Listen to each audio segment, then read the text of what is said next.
We're going to keep it. Not we're keeping it right. Thinking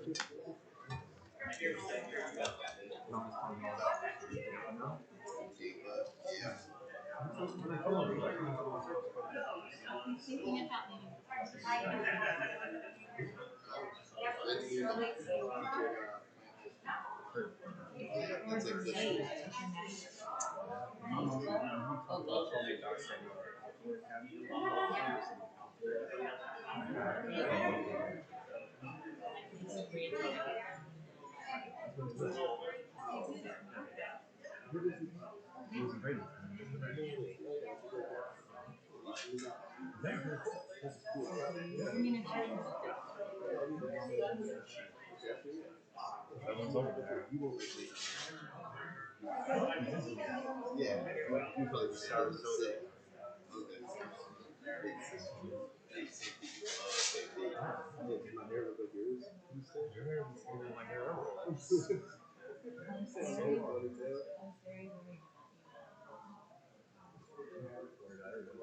Everybody, but I mean.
She lives in Texas. I live in, so my address is right now. You know what, it's not, I have to choose over again. But what is it there? I work in Okay. No, please. How would you say what? It's pronounced very country, very farm. Now people are moving up my neighbors, maybe might have gone through nothing on it. We have to go out and do anything.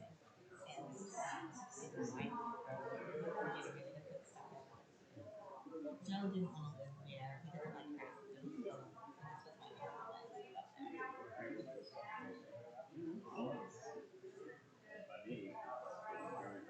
Yeah, like that area, and then the ranch apartments.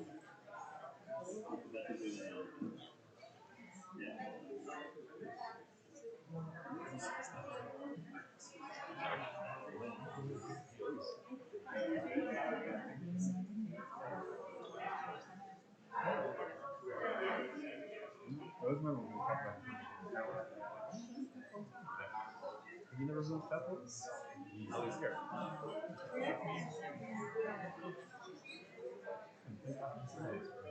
Yeah, he said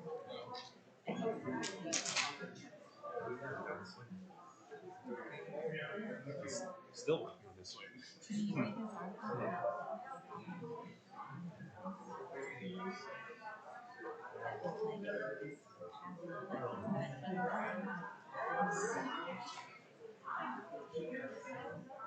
Always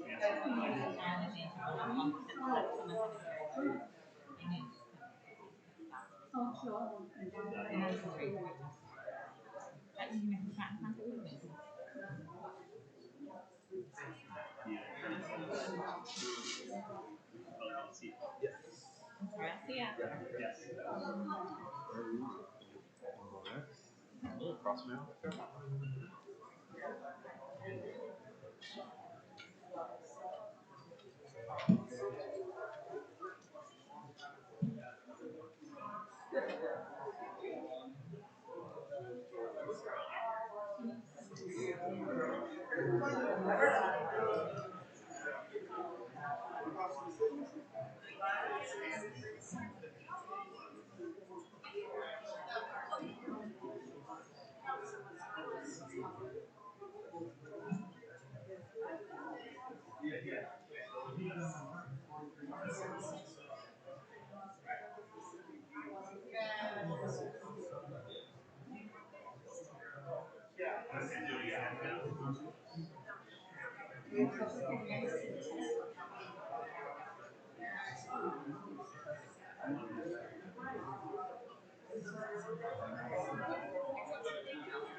Okay, I want to just test the microphone. Can you hear me?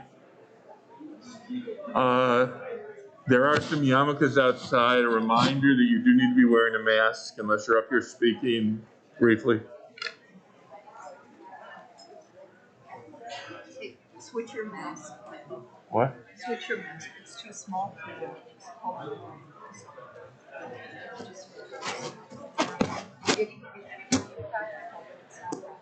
Your boss can be angry at me.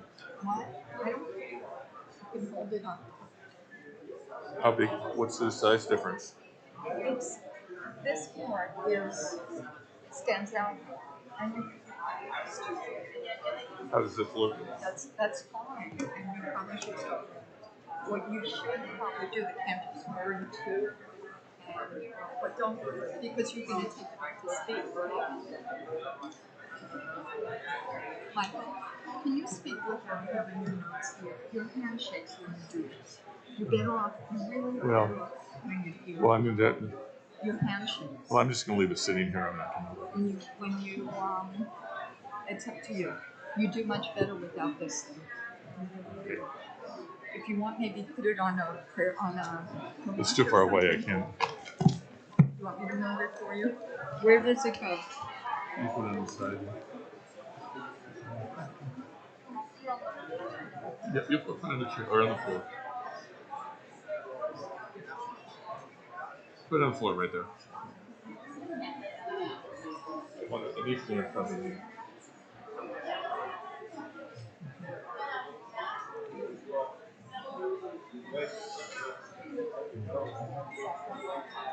Who's hand sanitizer? Grab a plumage.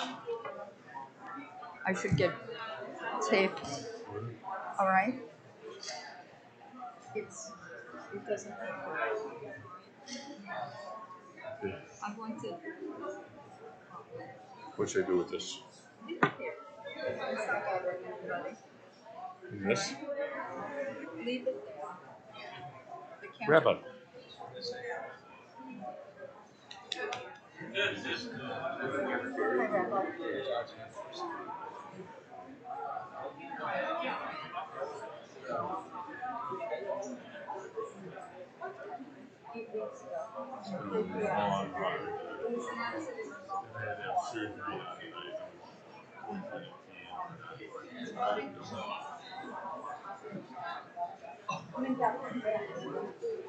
See, that's why you should see. Yeah.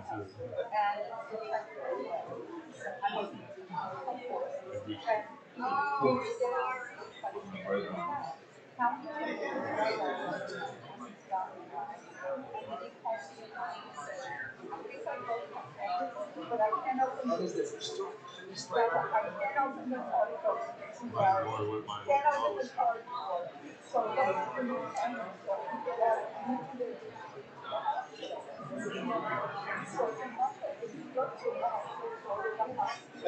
I didn't say don't. You did. You said I think I broke my arm.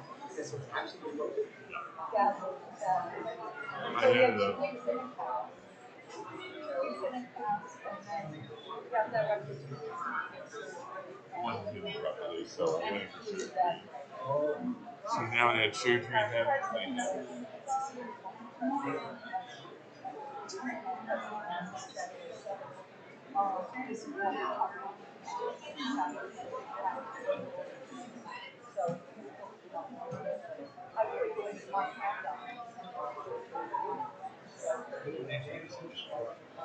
Well, it's most of it. It's been for me, but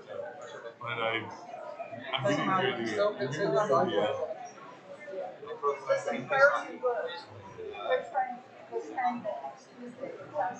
See, there you So go. right now, 9 for a while I had a big Catholic left project.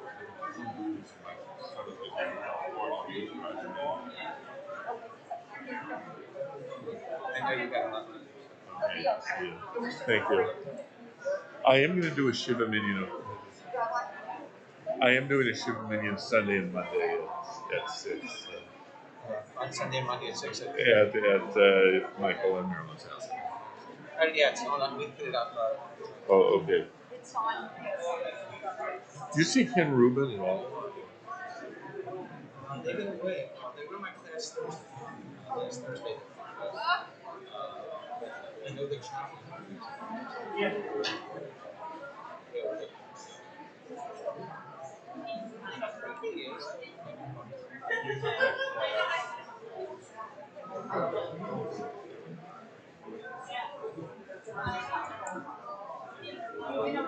We can shoot.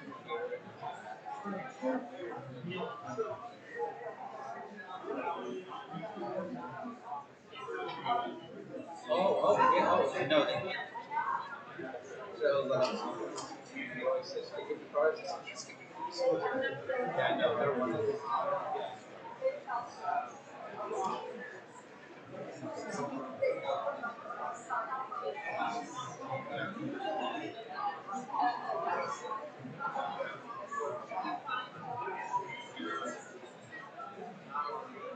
Never forget how you were the bus. Never. I remember this girl. Yeah, my favorite is lifesaver. She was Sha'aray. Shira, right? Sha'aray. She's now rabbinic school. She is too. Second year rabbinic. I make How do rabbis in my spare time. you I wish we had one that was a little bit. Mazel tov. So she's now what, 20 something? 26.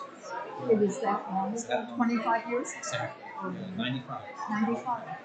Yeah, it was more than 25 years. You She was guys 6 lived months through a ago. lot. We did. But Ariel and Ariel, Right. and Asher both knew the rabbi in Texas.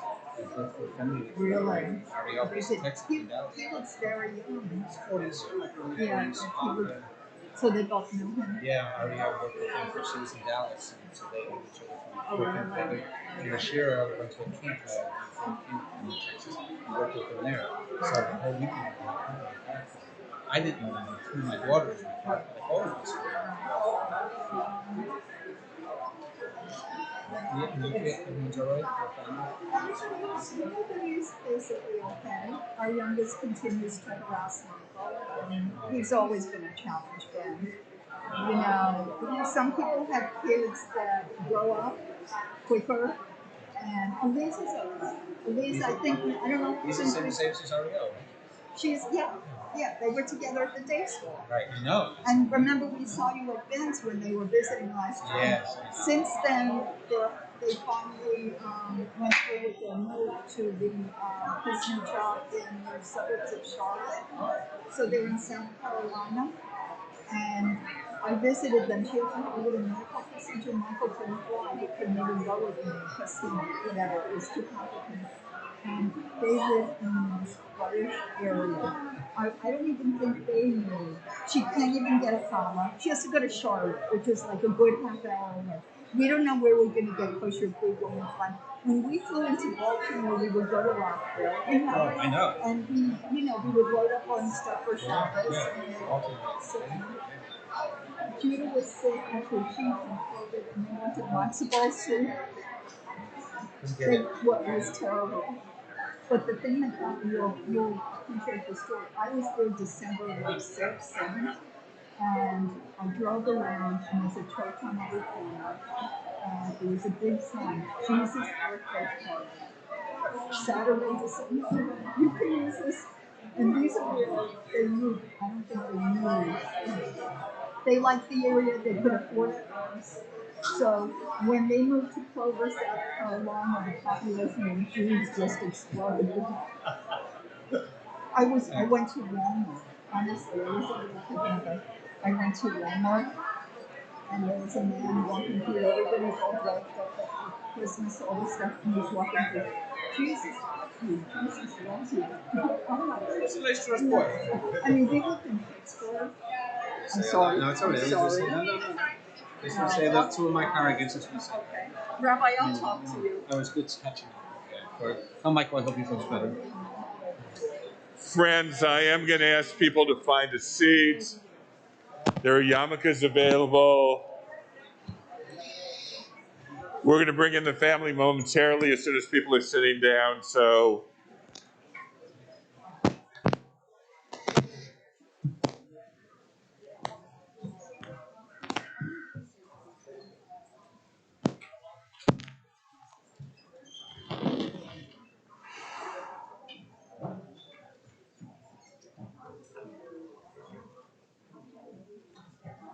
I need the first rows for the family and the immediate family.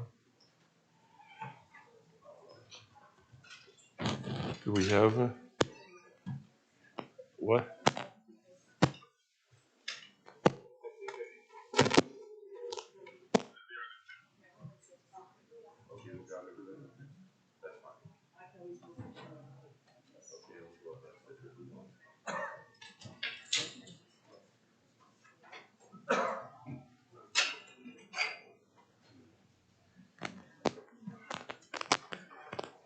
Okay, a couple quick things before we start. First thing, I ask you to keep the masks on. Those people are going to speak, myself included. What? Did it fall off? Microphone problems, I'm sorry.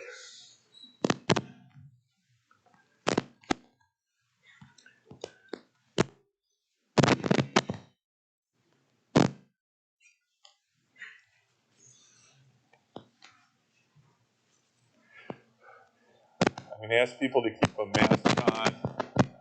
Is that something? Okay. I use this every Shabbat. I don't know what's going on.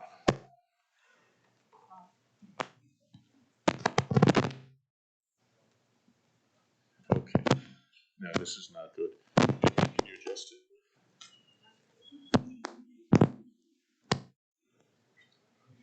I don't know why it's okay.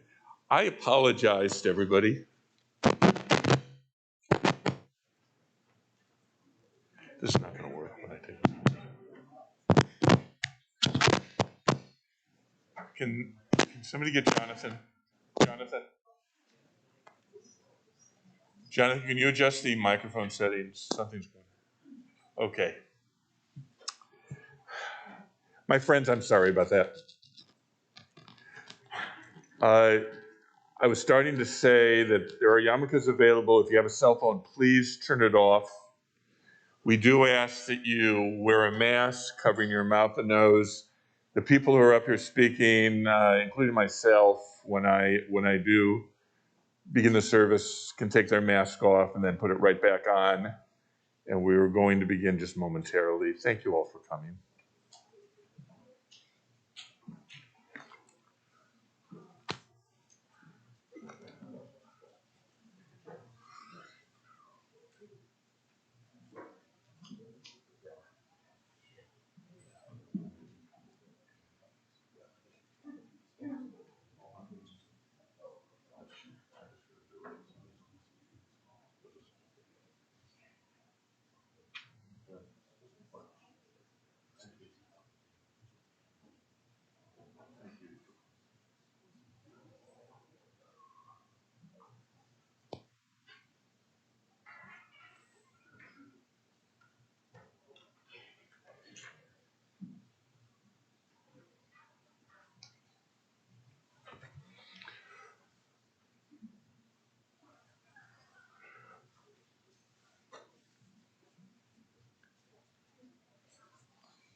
Does not interfere with the form of the ceremony with a cell phone or any communication device.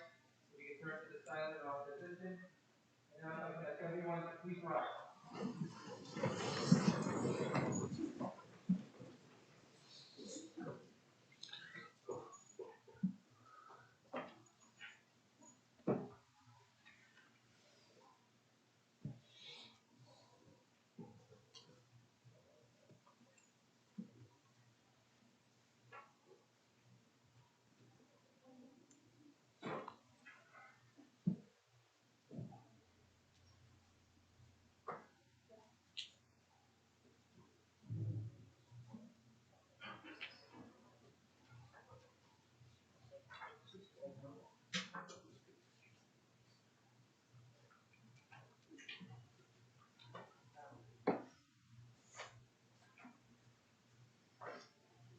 Maybe seated.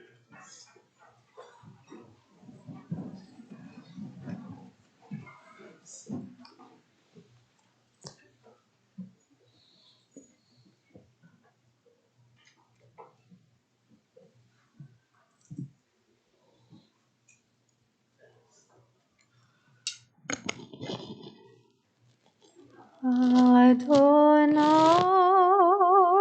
Roi أخسر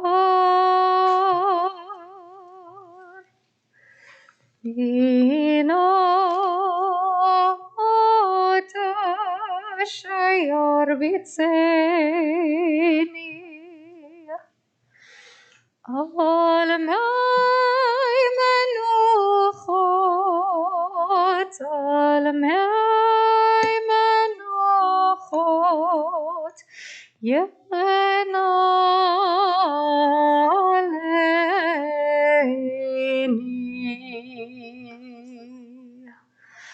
نفسي يشوف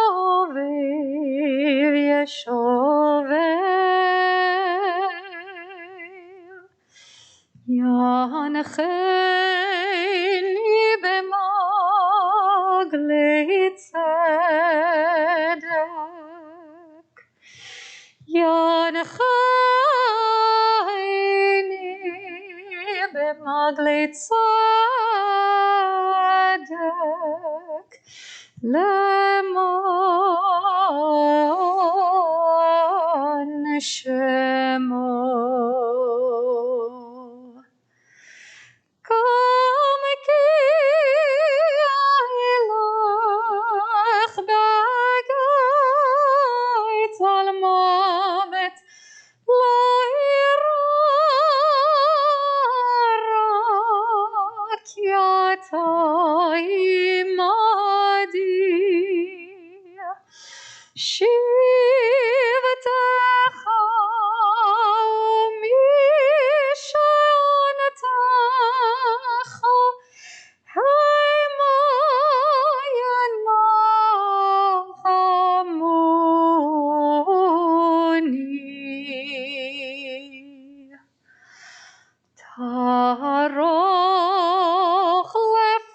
تروح לפניי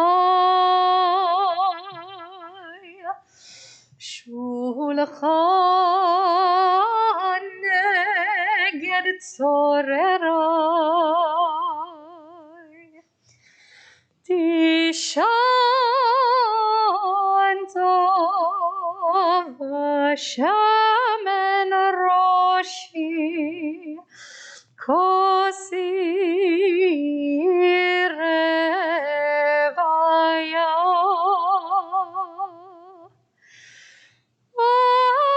أخطب خسر يردفوني كل يمي خياي كل يمي خياي بشوتي ببيت أدوناي ليورخ يمين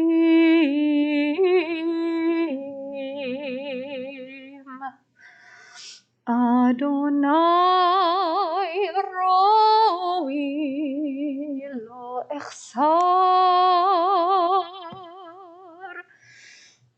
أدوناي روي לא أخسر.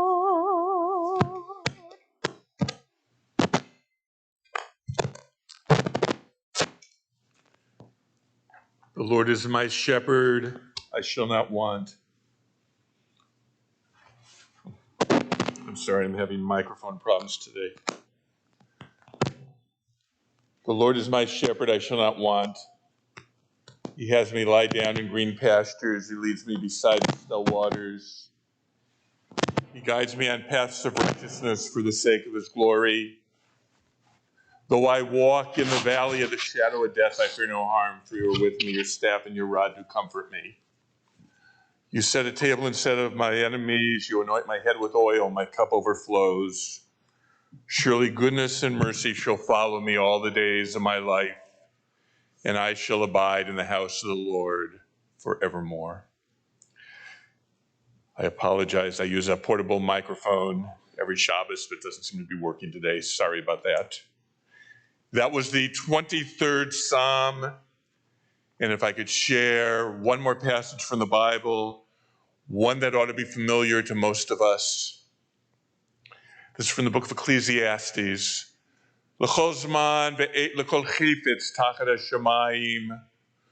To everything there's a season, a time for every purpose under the heaven, a time to plant and a time to reap, a time to keep and a time to discard, a time to love and a time to hate, a time to embrace and a time to refrain from embracing, a time to slay and a time to heal, a time to laugh and a time to weep, a time to dance and a time to wail, a time to be born and a time to die, a time to speak and a time to be silent, a time to seek and a time to lose.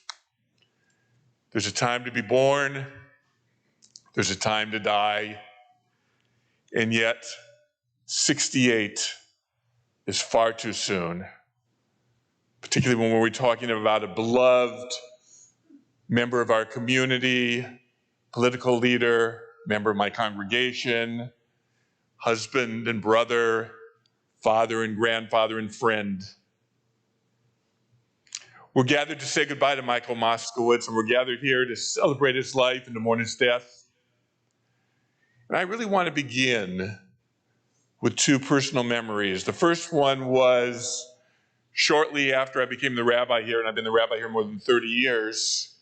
I knew Michael, but I didn't really know him. And one day he set an appointment with me, and he came to my office. He said he wanted to talk to me. And so I got to know him, and he handed me a check for $25,000 to the synagogue. I said, "What was that all about?" He said, "God's been good to me this year. It's been a wonderful year. My parents always taught me that when you get something, you give it back, and I'm giving it back." That's when I learned his commitment to charity, to tzedakah, his involvement. A second story, many years later, in fact, not long ago, I knew by now that he had pancreatic cancer, and I knew he was fighting it. And I called him to tell him that a letter was going out to the congregation saying that I was going to retire this coming summer. And I wanted to let him know early before he got the letter. And he said he wanted to be on the search committee. He wanted to make sure he was part of the process of who would replace me here.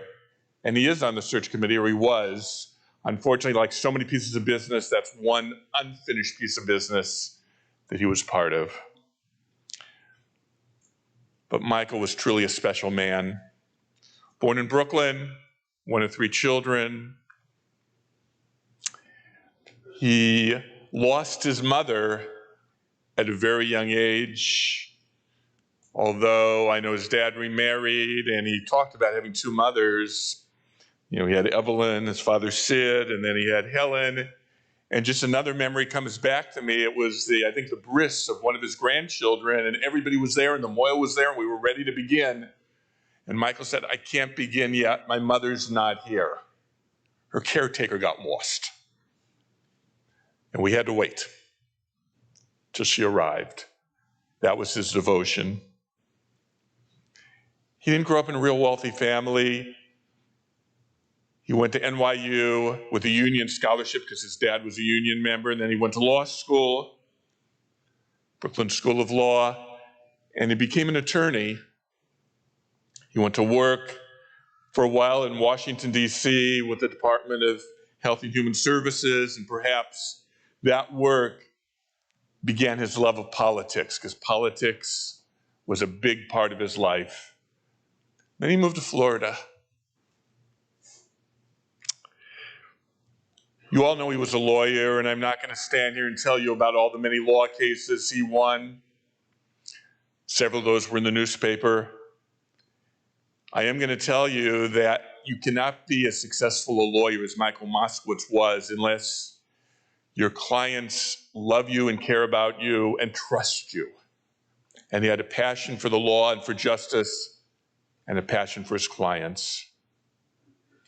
And somewhere along the line, he got involved in politics, particularly Democratic politics. Jared described to me how when he was a little boy, his dad took him to a rally. I think it was for Jesse Jackson. But I know he was a political leader, but I think part of what impressed me, all the major candidates were there. I actually met Joe Lieberman at his home. I know that Hillary Clinton and Bill Clinton were at his home. He was involved in Democratic politics, and yet he was close to Republicans. He had friends who were Republican. He had clients who were Republican, and people asked him, I asked him. And he said, I work with everybody. He was not a social media person. He was never on Facebook. He was never on Twitter. In fact, he was one of the last people that still had a Rolodex. But he felt he could work with everyone. But I want to talk just for a moment about the Michael Moskowitz I got to know, not the lawyer and not the political advocate.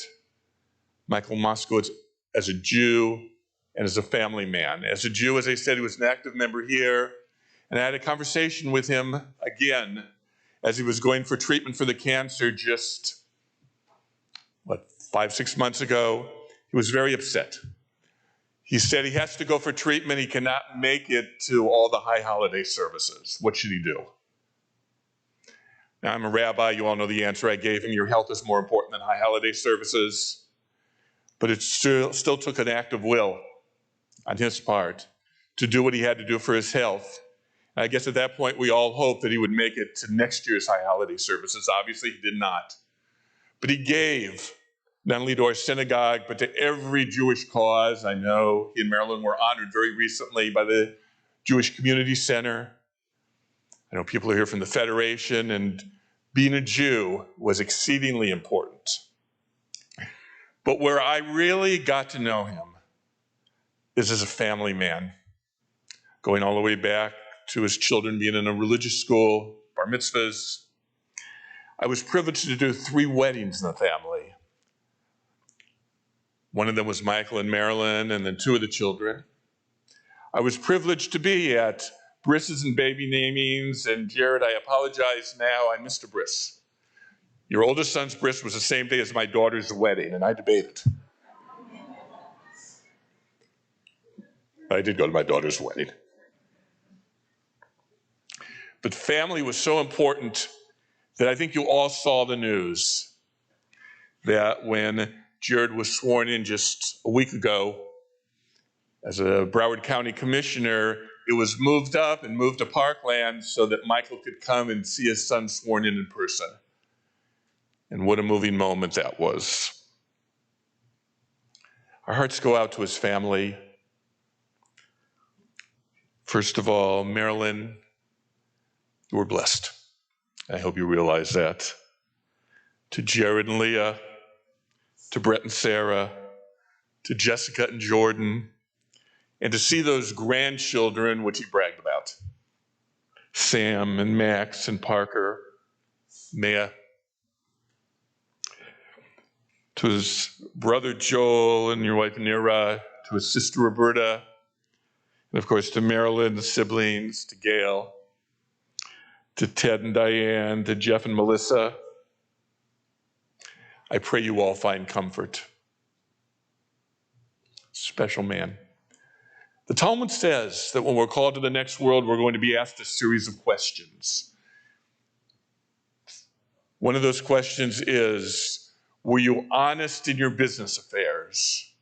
One of those questions is, did you practice being fruitful and multiply?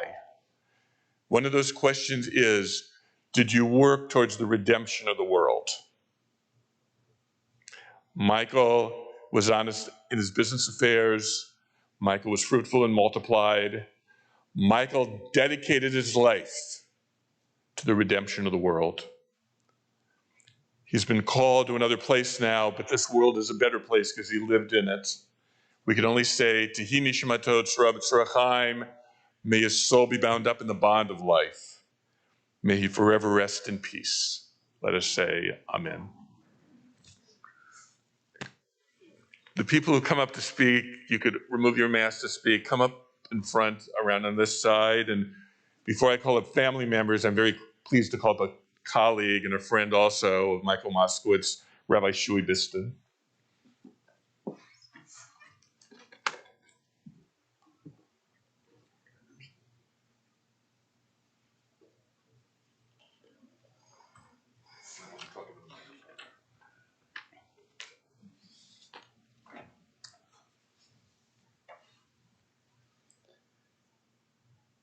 The first time that I met Michael was almost 20 years ago when we had just started the Chabad of Parkland. And I was told by a few people in the community that if you want to establish yourself in Parkland, you better go meet with the Parkland establishment, Michael and the family. So I called up Michael and I asked him for a meeting, to which of course he agreed.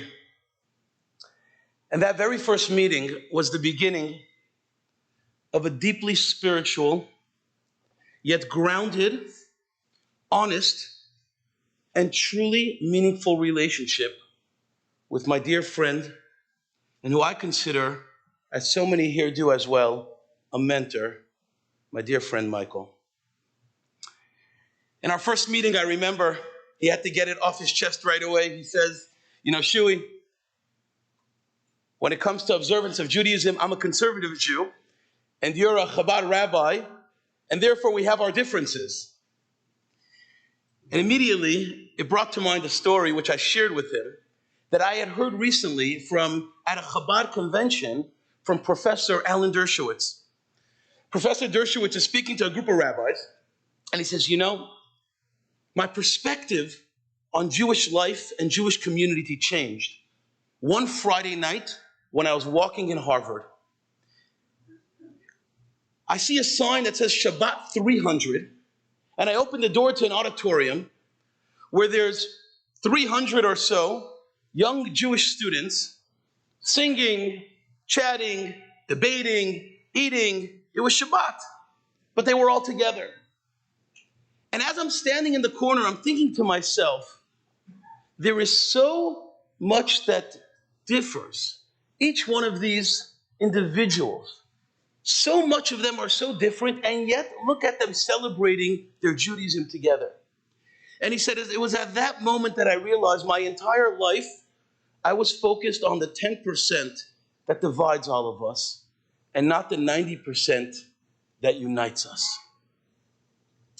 And from that day on, my connection with Michael was based on everything that united us. He was so much more than a friend. To so many here, he was a father figure, a mentor, an advisor. He always had the answers to the most difficult questions. He always had advice to give. In that way, he was larger than life, and yet he was so available to share his knowledge and wisdom with all of us. Michael saw a problem as the raw material for a solution, perhaps pieces to a puzzle that he knew how to rearrange. And as the rabbi mentioned, Michael was such a proud Jew. It ran through his veins like very few people I know. His connection to God, to his people, to the land of Israel was paramount in his life. Almost 2 years ago, when Marilyn and Mike called me to the house to share with me the tragic news that he was diagnosed, I brought my tefillin along to pray that day. And when we sat down with the family, he said, no, I'm going to put on my tefillin. And he went to get the tefillin. And I remember as he closed his eyes, he davened and he prayed, but he wasn't following in the prayer book. He was praying by heart. Those prayers were coming back to him. It was so real. It was so one with him. And while throughout the battle, he constantly questioned God in my conversations with him. He accepted. He accepted the fight and he took it on every single day without giving up. I remember a couple of years ago, I get a call from Michael, and he says, you got to come to my house. I think it was on a Sunday morning. He says, I have, perhaps he was a state representative. I don't remember what his position at the time was, but it was Cory Booker coming to the house. And he says, I want you to come meet him.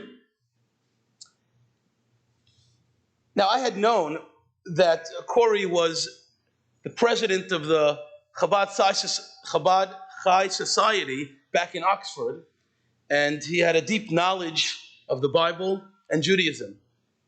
So here we are, a room full of Parklanders and some others, perhaps many of them Jewish, and Cory gets up to do his spiel and whatever he wanted to share that day, but he starts off by saying, could anyone tell me what this week's Torah portion, what this week's Parsha is? And everyone, it was like deer in the headlights. Look, everyone's looking, and then they're looking at me. He says, not the rabbi, everyone else. And it's quiet. No one suggests the Parsha. So he says, this week's Torah portion, this week is Devarim. And then he looks at me, he says, Rabbi, maybe he meant both of us. He says, you're not doing your job. And he begins to quote a verse on Moses' last day as he climbs the mountain to look over into the land of Israel. And as he begins the verse, Michael completes the end of the verse. And Cory gives me a little wink. He says, maybe you're not doing such a bad job after all. And I looked at Michael and said, thanks for bailing me out again. 2 weeks ago, or perhaps 3, Michael asked me to come to the house to talk. And we spoke about some very meaningful and deep ideas. And at one point, I turned to him and I said, we were sitting with Jared and his brother. And I said, Michael, what moves you more than anything? What's your passion? What's your legacy and your message that I could carry on as your friend? And as the rabbi mentioned, he didn't hesitate for a moment. He said, it's my family, my love for my wife, my children, my grandchildren, and my love for Yiddishkeit, my love for my faith, my Judaism. He said, if we're not going to share that love to our children and grandchildren and show them the importance, then how will they have the words and the tools to carry that to the next generation? Michael, you're leaving us way too early. How every one of us wish we could spend more time with you. And yet, to think about how much you accomplished in your years here far exceeds so many lives that have been lived longer. The Kabbalah teaches us that a soul comes to this world against its will. A soul is very comfortable, basking in the glory of God in heaven. But God tells the soul, I need you in this world for a specific mission. Perhaps it is only to do one favor for one person. That's your mission. Michael, there is no doubt that your mission was accomplished. To think about how much you've done for so many people and for so many organizations, your legacy will live on forever. Our sages tell us the living should take to heart that it is now our responsibility to carry on Michael's legacy, a legacy of love, to love a little more, to care a little more, to share a little more. And if we do that in his memory and in his name, he will continue to live on within all of us.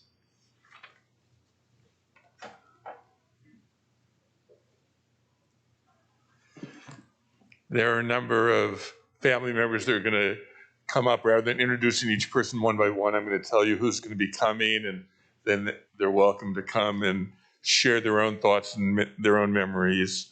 His wife Marilyn, daughter-in-law Leah, son-in-law Jordan, good friend Sam Kowalski, brother Joel, and I think Roberta's going to stand up with him, son Brett, daughter Jessica, and finally son Jared.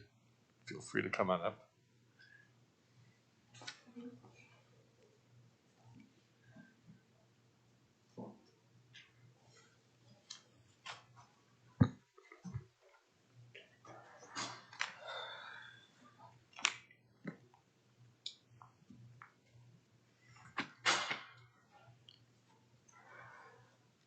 Before I say what I'm going to say, I want to tell a story about Michael. Jessica.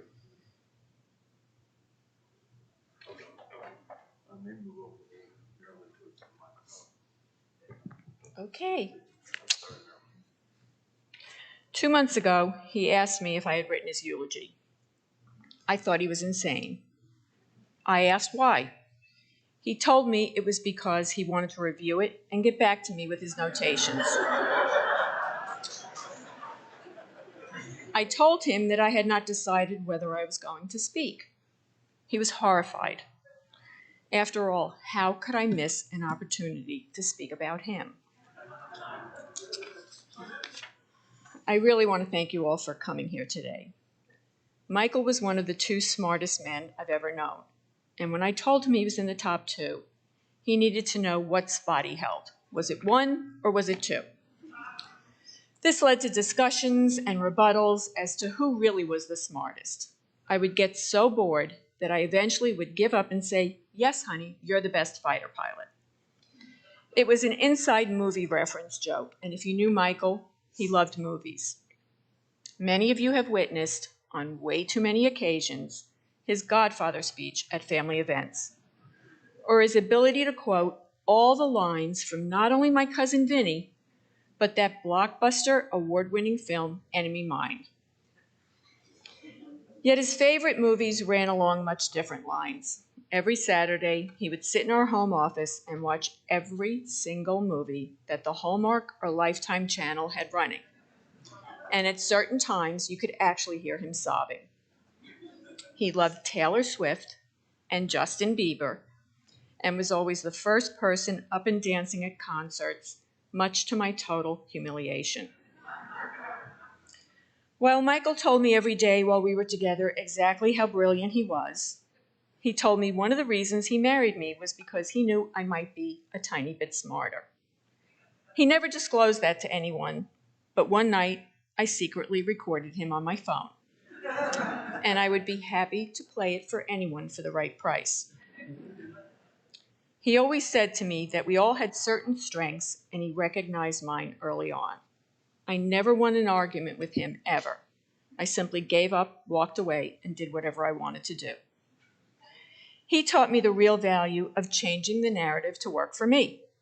He was infuriating in so many ways, but the depths of his goodness outweighed it all. He was deeply protective of family and friends. If you needed him, he was there. Kind of like a Jewish Batman, who swoops in, battles the enemy, is victorious, and swoops out. The only difference with him was that before he swooped out, he would go on and on and on forever about how brilliant and strong and forceful and tough he was. While some may not know it, he was famous for his trip planning skills, which he liked to refer to as military operations. He would send emails, then more emails, and backup emails, outlining hour-by-hour scheduling of events, down to what each traveler should wear at every moment of the trip. There was the packing list.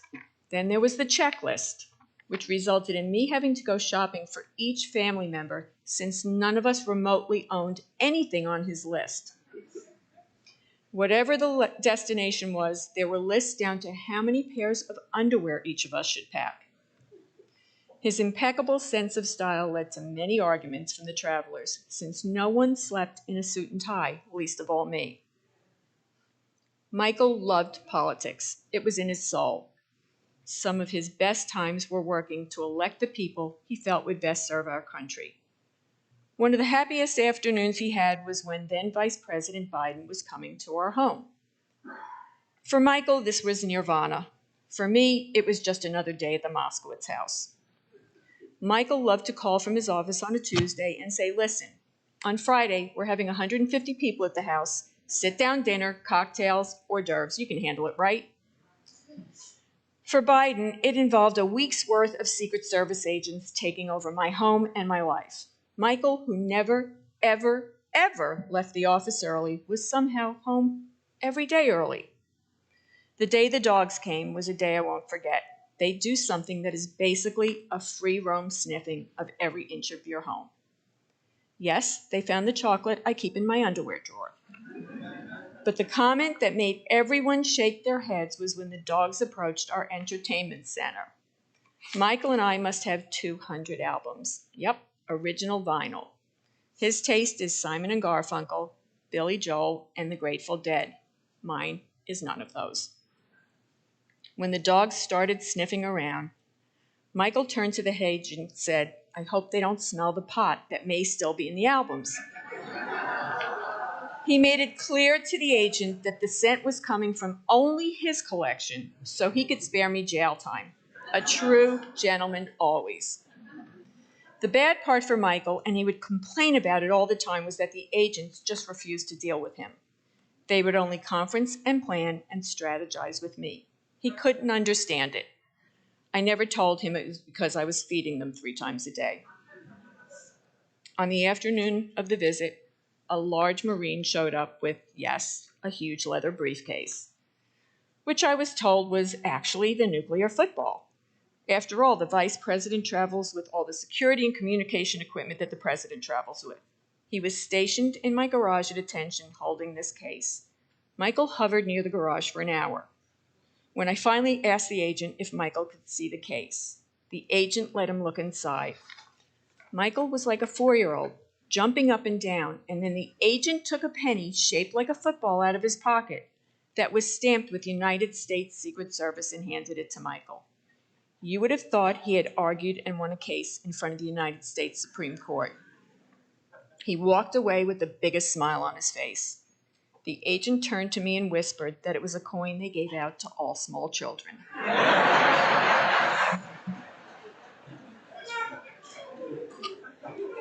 That was Michael.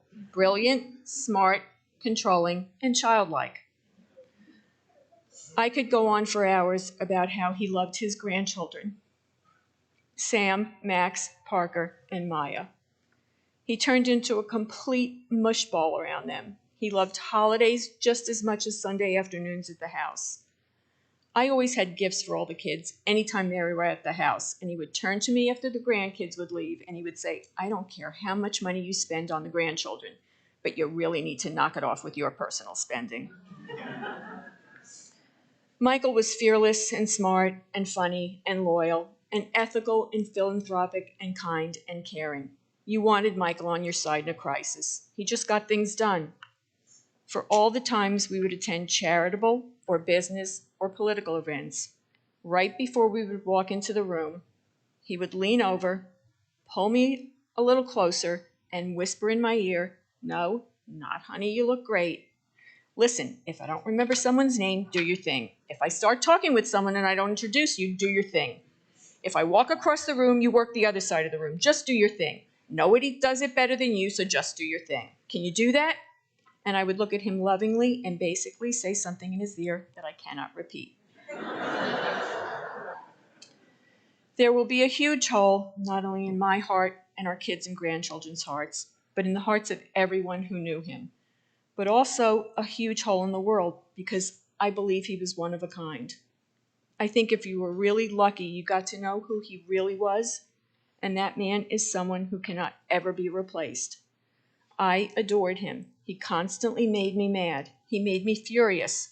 He made me sad. He made me laugh till I cried. He challenged me, and I believe we were a great team. I don't know what life will be like without him, but I know he has created a legacy in so many ways, and I'm so happy I got to go along with him for the ride. Michael, I'm going to take care of everything. Don't worry.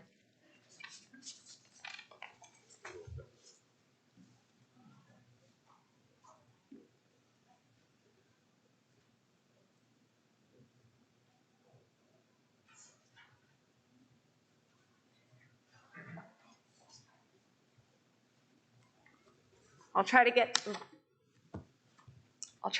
that as well as Marilyn did. I do have the note "bite the bullet" in big bold letters with a million exclamation marks, so that was Michael's go-to term for all of us. Hello, everyone. I'm Leah Moskowitz, Jared's wife and Michael's daughter-in-law.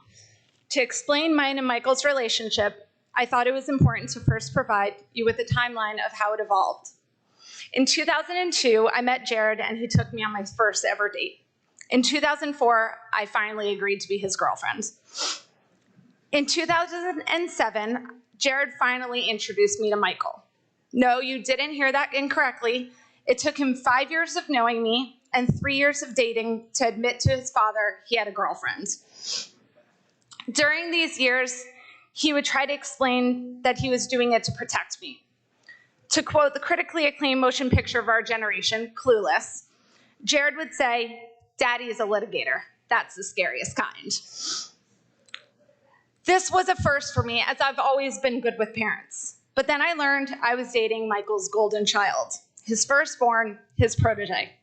When I finally met him, it all made sense, as he was definitely protective of Jared. And I feared he would never accept me and think I was good enough. After quite a few interactions, Marilyn invited me over the house for a holiday. This meant 40-plus people, plus some of Michael's oldest friends, all of which I bonded with instantaneously. I believe it was Sam Kowalski and Jim Gordon who in front of me said, "Wow, Mike, she's a keeper, huh?" To which he only replied, "The jury's still out," and walked away. In December 2009, Jared asked me to marry him. We celebrated afterwards with a surprise dinner with both of our families. Michael gave me a hug with tears in his eyes and whispered, "Welcome to the family." Up until then, it was by far the nicest thing he had ever said to me, and it melted my heart more than he knew. Did he actually like me? On March 12th, 2011, with many of you who are in this room today, Jared and I got married. Prior to the ceremony, when we were taking pictures, I heard Michael say out loud, "Oh my goodness, she looks beautiful." I turned around with my eyes probably popping out of my head and the biggest smile on my face, only for him to say, "Oh, you weren't supposed to hear that," and once again walked away. It was my very first compliment from him, and for those of you keeping track, it only took 3 years of knowing him, and I wasn't even intended to hear it. On October 5th, 2013, we gave birth to our son Samuel, named after Michael's father, and Michael became a grandfather. For all of you who know Michael well, this role changed him entirely. Jared would always say when Michael was with all 4 of the grandkids, "Who is this man and why is he so soft?" While Michael won countless awards, was appointed to numerous positions, I believe Papa was the title he was most proud of. With Sam being the oldest of the 4, he was lucky enough to have Papa the longest. Michael would meet us at music classes, school shows, anything that meant he could proudly watch Sam. Most of the time standing in the front, blocking anyone else from watching, in his Brioni suit coming straight from the office, sending any call he received to voicemail. Last year, Sam played in multiple Super Bowls with those big athletic Moskowitz jeans of his. All of which Michael attended, even though he was going through chemo, on the sidelines, mask and all, videotaping, cheering him on. But one of the most incredible memories I'll ever have was when Jared, Michael, Sam, and myself flew to Tampa to attend the actual NFL Super Bowl last year.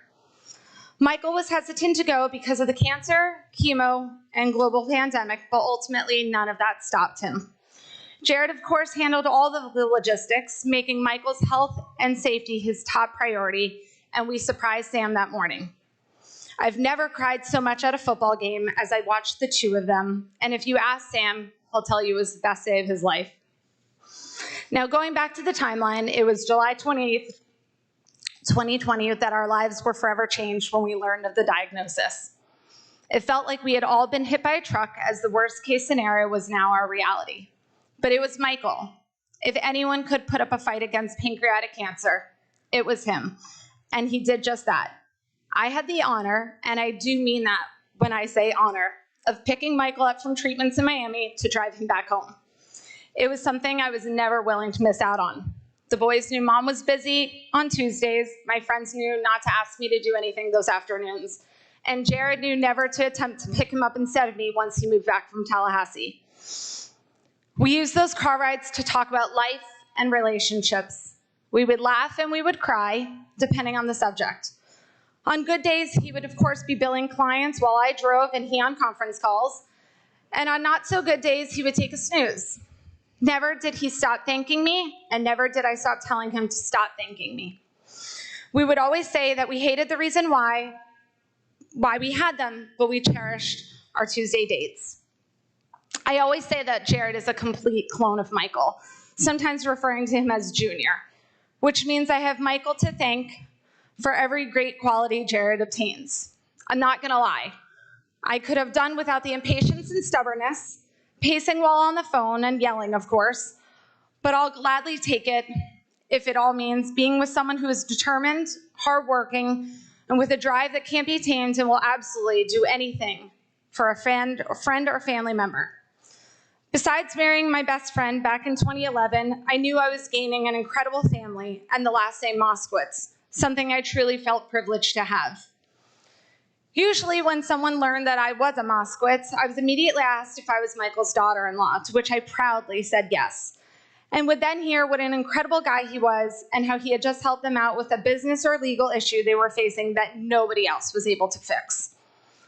While Michael may have started as my boyfriend's father, who possibly thought I wasn't good enough, to my father-in-law, by the end, he would tell me there's no in-law part of our relationship. He was a father to me, just like he also was to Jordan. And he was the only grandfather to all four of the grandkids. That may have been a tall task for any other man, but not a man like Michael. Only a giant, someone who defines the term mensch, could fill the shoes of so many more. In all honesty, he should have just changed the last name to Moskowitz a long time ago. I'll miss his laugh, his larger-than-life presence, him criticizing our parenting, what Jared is wearing, and everything else that he thought we were doing wrong. I'll miss him giving the same Godfather-style toast speech at any event he was given the mic to. I'll miss him attending more of the boys' sports games, screaming at not only them, but every other kid on the team, whether he knew them or not. I would give anything to be able to have dinner with him at Peking Tokyo or Uncle Ty's, and I'd even give anything just to hear him complain about the fact that Peking Tokyo and Uncle Ty's closed years ago, something he was never able to get over. And in 5 years, I know Jared and I will be longing to hear him tell us what favors we should give away, what food we should serve at the cocktail party, and what the theme should be for Samuel's bar mitzvah. A mitzvah he wanted to be at so badly, he often spoke of it to his doctors, and which simply won't be anywhere near complete without him. But I promise you all this. We'll serve lamb chops, pigs in a blanket, and a live sushi station all in his honor. Michael, I hope the jury isn't out anymore, and you know I will forever be by Jared's side and continue to share stories and memories to the boys of their legendary papa. Love you always, your number one.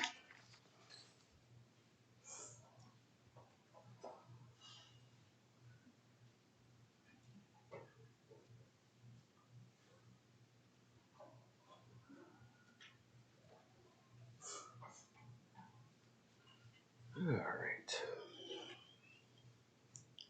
Good morning, everyone. This is going to be a combination of some written and stream of consciousness, so just bear with me. So for those of you who don't know me, my name's Jordan. I'm Michael's son-in-law. I first met Michael 10 years ago, actually, just celebrating my wife and I's anniversary. He had come up to New York to visit Jessica, who had been living in the city while completing her externship for her master's in mental health counseling. Jess and I had only recently started dating, and she came down with mono. Marilyn, being the helicopter Jewish mother she is, immediately flew up to make sure her baby girl was okay. But as I would quickly come to learn, her trip was really more about coming to meet/interrogate me. And in typical Marilyn fashion, she wasn't shy about it. "Hi, I'm Marilyn," she said. "My husband looked you up on the Florida bar website to make sure you're really a lawyer."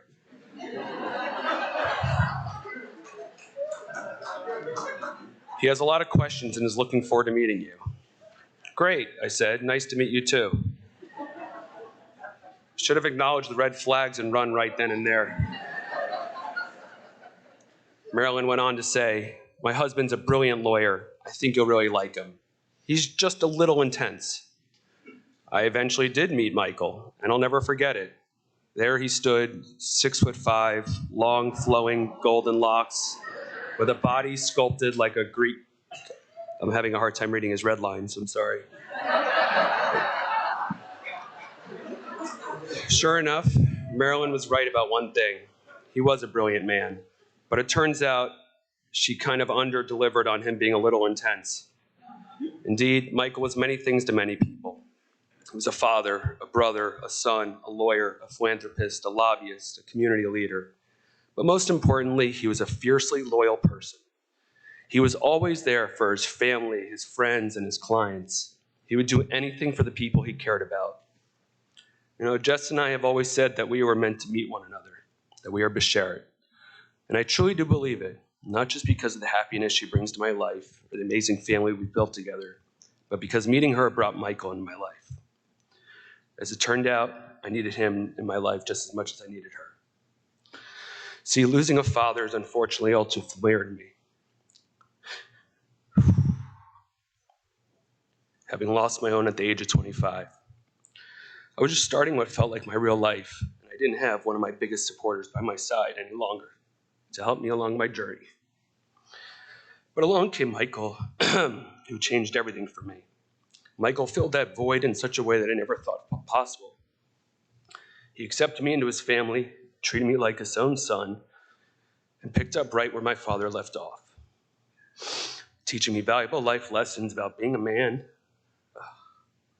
about being a professional, and about being a valued member of the community, even about being a mediocre golfer. Sorry, Michael, I had to.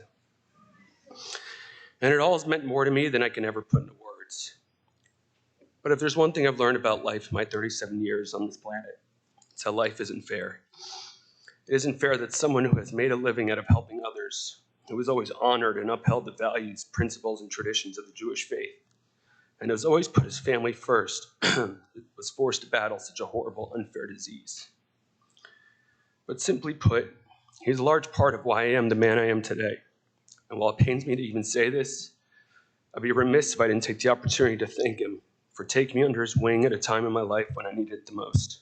I can only pray that if anything were ever to happen to my kids, they'd be so lucky to have someone like him in their lives.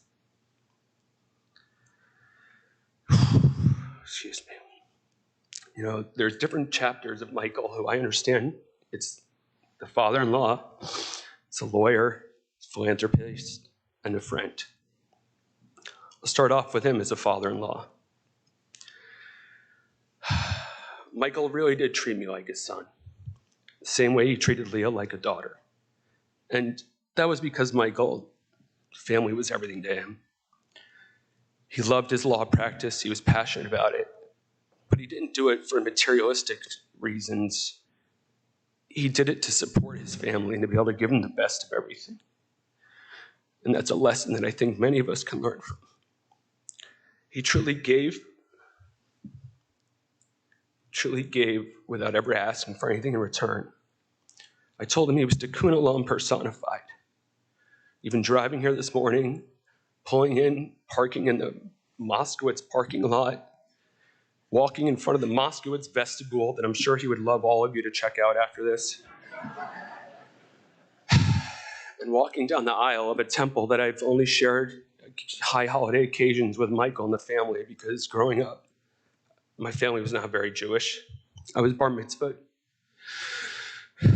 But to me, I was not a very religious person. But what Michael taught me was that it's not about just religion. It's about tradition.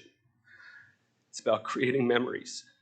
It's about having 50 people over at a house, despite the fact that everyone is yelling at each other and screaming, and no one can get a word in edgewise while Michael forcefully tries to get through the prayers.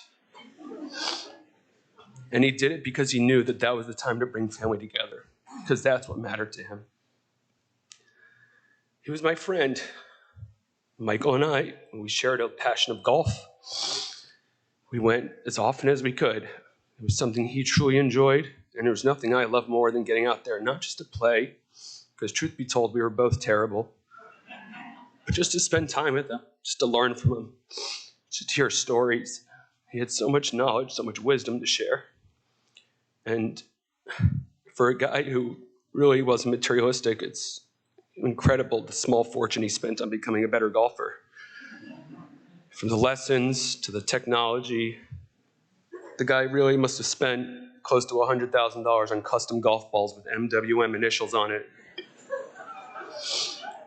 And I hope he can rest easy knowing his legacy is scattered throughout the many golf courses he's played. It's what he would have wanted. But he was always there for advice. He was a true consigliere. He was someone, as the rabbi said, who was always there, had the answers. And as someone like myself, who didn't really grow up with professionals in my life, he taught me the way of not only just being a good lawyer, but being a good man, just being a good community citizen. You know, his brother and he were actually very similar to my brother and myself. My brother being the brilliant mad scientist, Dr. Joel, you know, you are too, don't worry. Michael being the lawyer who can be, you know, somewhat awkward at times, but really means well. And as I grew up and I started to have Michael being more involved in my life, I can tell you that no one could become closer than actually living with your in-laws. And yes, that actually happened. After I decided to move back down from New York, my mother, who had already unfortunately lost her husband and downsized to a studio apartment, didn't have anywhere for me to necessarily stay that would be comfortable. And Michael and Marilyn, after literally only knowing me probably a year, invited me into their home to stay. Imagine Meet the Fockers. It was pretty similar. To the point where I would wake up in the morning, come out for breakfast, they would be sitting there. I'd hear him yelling at Marilyn for his bagel, yelling at Teddy for God knows what, only to come home that night from work and share my stories about my first day on the job or what's going on in the cases I'm working on. We got very close. I mean, that's what happens when you live together, so much so that we were finishing each other's flatulences. He really was a special guy, and he had a sense of humor unlike anyone else I ever knew. There was people who only knew some sides of him, and that's who he was. He knew when to turn it on and when to turn it off, and he was a somewhat very private person, which was interesting because when he was diagnosed, he actually became very open, and I think in a way, if there's ever a silver lining, I think that was it. For a man who had otherwise been very shy about sharing his feelings, who had otherwise not really spoken about things that I know that were on his mind or on his heart. He had no qualms about being blunt, about being candid, saying, Jordan, now's the time. If you have any questions, there's anything you want to talk about, ask. So I figured I'd have some fun with it and asked him, what was the closest you ever been to being arrested? He stopped and he paused and he said, well, there's this one time, but that I don't want to tell you. Interestingly enough, as time got closer last week, I was in his office with Joel, and I again asked the question. And Joel said, oh, well, wasn't it that one time? And Michael said, oh, no, that was a different time. Turns out there was a lot about Michael that we didn't know, but that's part of what made him who he was. Let's go into philanthropy. Michael, as a philanthropist, he gave, and he never asked for anything in return. He would be honored at JCC. He'd be honored by Jewish Federation of Broward County. Each and every time, different stories shared by people, whether it was rabbis or organizational leaders, about the times that Michael came to them in their time of need, whether it was representing them in defense of something that they couldn't afford, being there to help raise money. That guy could raise a lot of money. I can only tell you that. But he had always been there for other people. I think the perfect example of his testament to money raising or fundraising was his World in Politics, which, as Marilyn said, he had many events, world leaders in his house. From Hillary Clinton to Joe Biden to you name it, Andrew Gillum. Unfortunately, it seemed that every person he had a fundraiser for ultimately lost. His fundraisers were somewhat akin to being on the cover of a Madden game, if anyone's familiar with that curse. It was the political kiss of death. But he did it anyways. He loved it. And, he was all about democracy and understanding how to make the world around him better, not just for himself, but for his kids and his grandkids. He would talk with such pride about Brett and Jared and Jessica to me. And I knew that this was something that I could instill, something that I could take on as a parent of my own children. He made sure to explain to me that there was nothing more important to him than family. Nothing matters. Not material items. It's not about the car you drive. It's not about the money you make. That all comes and goes, but the family's there forever. And I'm so grateful that he invited me into his family.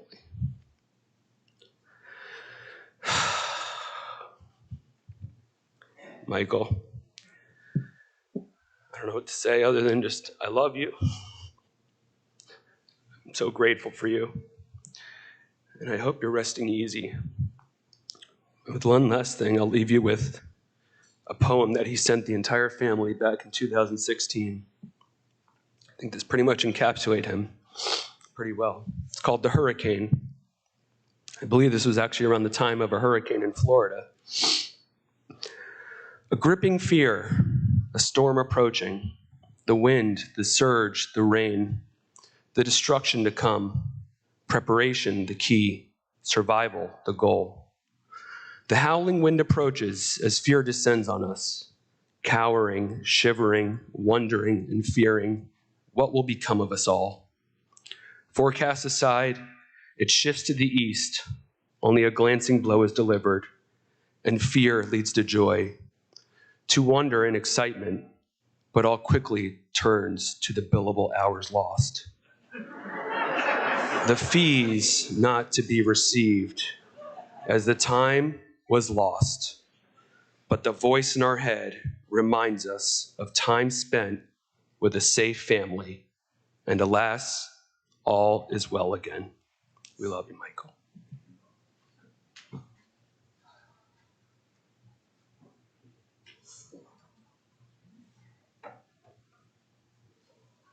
Sam wants to come up.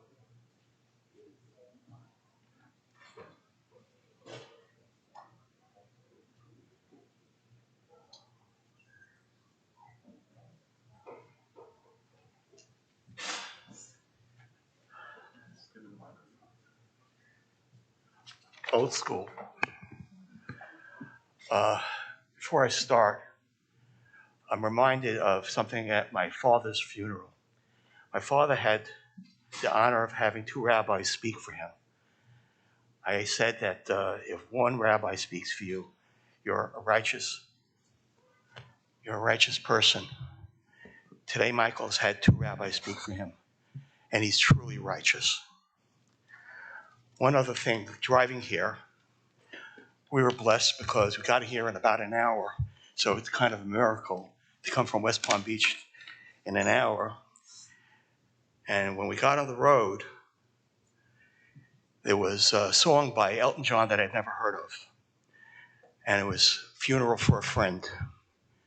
And it's kind of a blessing to hear that coming down here. Wow. There are more people here than at the high holiday services in most temples. This is a testament to who Michael Moskowitz was, to have such a turnout, despite COVID still rearing its ugly head. A person's life is like a book, and it has a beginning, middle, and end. We know when it started, but we don't know when it will end. It's chapters that make up one's life, and even though we wanted the Mike Moskowitz book to go on, it sadly has ended for him. I met Mike in 1960 when we were in yeshiva. So I can tell you that I was privileged to call him my friend and brother for over 60 years. My friend Al sitting there. and Ivan and Michael, who are on Zoom, have been friends collectively with Michael for about 300 years. Those of us that knew him well gave him the moniker, shh, don't tell anyone, the Mouse. When he finished law school and moved to Virginia and then Florida, we, his bros, were sworn to secrecy and could not use his given name, Mouse, below the Mason-Dixon line. Mike was not always that buttoned-up professional person most of you have been alluded to before. On the first night he got the keys to his father Sid's car. At a red light, he put the car into park, revved the engine, and shifted into drive to get more speed. The car lurched forward, the engine remained stationary, and the fan separated from the engine and flew into the radiator. He called his brother Joel, who came to us on a bike, nodded his head, and I'm pretty sure he used a word rhyming with duck. Another time, we were driving on the Bell Parkway in Brooklyn, and he began taunting another driver by giving the car gas and easing up several times to induce the other driver to race. Just to let you know, he was driving a Ford Galaxy, not anyone's idea of a racing car. The other driver pulled out a gun and pointed at us. This is true. I was sitting there. I yelled to get the F out of here, and Mike really gave it gas then. But cars were not only his weakness. One New Year's Eve, we all gathered to our friend Ricky's house after going out on our dates. And he and a former bro started drinking. Mike gets into a shot-for-shot contest of Southern Comfort with him. After an undetermined number of shots, Mike ran into the cold snow of Brooklyn without his coat and us chasing after him. And he finally wound up at home. We stopped by the next day, and his dad opens the door and said he was up with him all night with him hugging the porcelain. Needless to say, Mike did grow up, got married, had two beautiful sons, Jared and Beth, who he was so proud of beyond words. Later on, Mike started another chapter after meeting Marilyn almost 30 years ago. Marilyn and Mike had such a special relationship and love. Marilyn has been with him every second over that time, providing love and comfort, especially through these last darkest days. Through this union, he adopted Jessica, who is a wonderful, loving daughter to him. Mike was giving of himself to all his friends and mentoring those that came within his sphere. But he also was dedicated to many causes, especially in politics. We saw his mission to support political and charitable objectives that he believed in from his upbringing and his religious studies in yeshiva, that of compassion and fairness. There's so much more I can say, but thousands of words would not do justice to the life and footprint he has left. Plus, I've been put on the clock. But Mike's book has not come to an end. It absolutely has not, because his legacy lives on with all of us, but most especially with Jared, Brett, Jessica, their spouses, Leah, Jordan, Sarah, and the most special of his progeny being Sam, Max, Parker, and Maya. It is through them that his opus will continue to shine. Mike was always a loving son, husband, father, grandfather, and brother. He gave so much of himself, and all loved him in return. To a friend and bro, we will miss you more than words can describe. My brothers have used the words devastated and mensch and great soul to describe him and our collective loss. My one word to call him is a tzaddik, a righteous person. I hope that in heaven you get to look down at all that you have accomplished and are saying it is good, and have a chance to get 18 holes in and finally get that hole in one. Down here, you had many hole-in-ones, but not on the golf course. From all the bros in our families, we wish you peace with love and forever, and the families will always be bound together.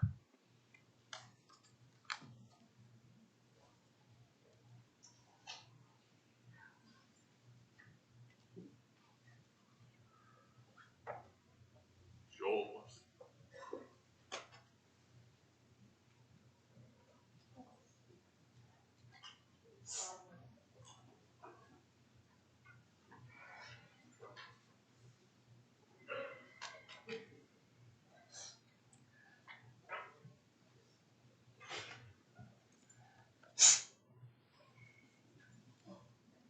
If you'll notice, the first thing I did is take my reading glasses off. Unlike other people, I don't read speeches. I'm Joel. I'm the older brother by 4 years. This is Roberta, the baby of the family. You've heard many things about Michael. All his accomplishments. I'm very, very proud of him. Michael always looked up to me, but I knew where he was coming from. So I just want to tell you a few things that we experienced as brothers. There's one incident very early in life that indicated where Michael was going, what his attitude was. He was 2 years old. I was 6.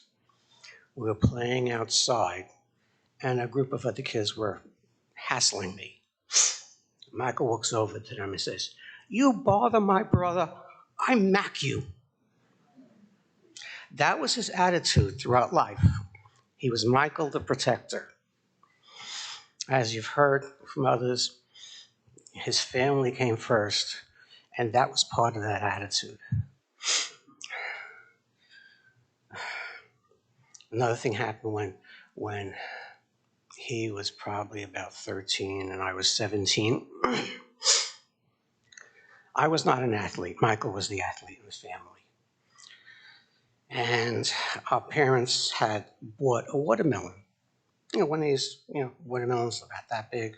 They put it on the couch in the living room to sit. And they were out. And Michael and I were in the living room one time alone. And Michael turns around and grabs the watermelon, knowing full well that I could not catch a ball. And he goes, "Think fast." Well, as you expected, it wound up on the floor in 1,000 pieces. I don't remember, probably because I blocked it out, what the consequences of that action were, but that was Michael. You've all heard about, Michael's contributions to society, his contributions to Judaism, and his love for his family. On the day back in July of 2020, Michael called me up and he said, as he always did when there were any medical issues, because I'm a physician, Michael said to me, "Joel, I had this terrible pain in my stomach." And I said to him, "Michael, get your derriere," I'll use that word, "get your derriere to a gastroenterologist tomorrow." He called me the next day and told me about the terrible diagnosis. I was silent. I couldn't say anything because I knew where this was eventually going to go.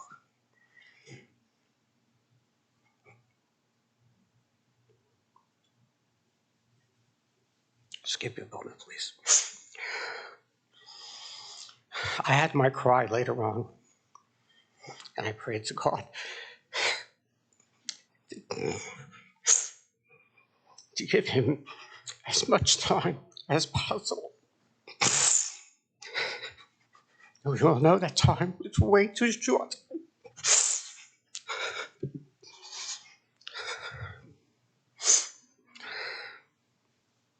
Just going to say a couple more things because, like I said, other people have said things before me, and I don't want to repeat them.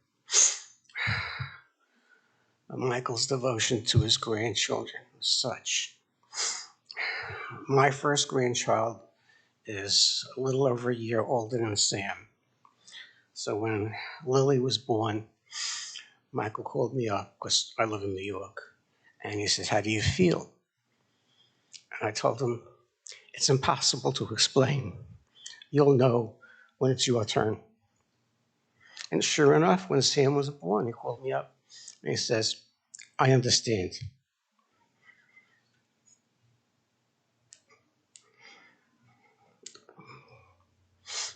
A couple of weeks before it was his time,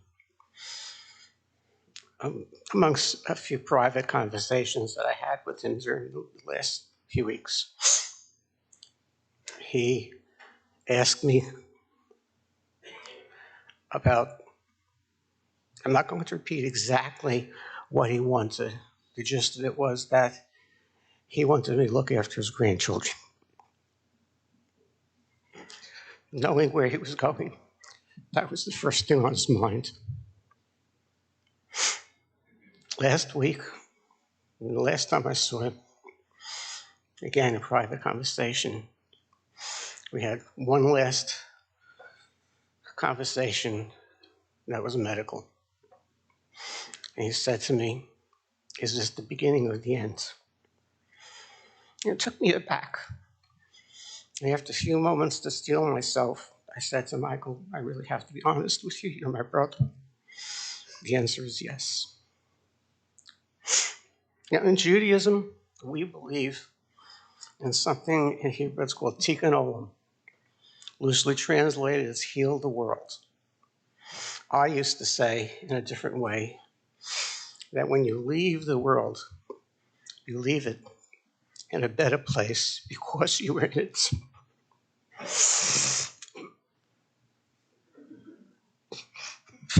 Michael, the world is far better off because you were here.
Michael Wayne Moskowitz, the greatest person I ever knew.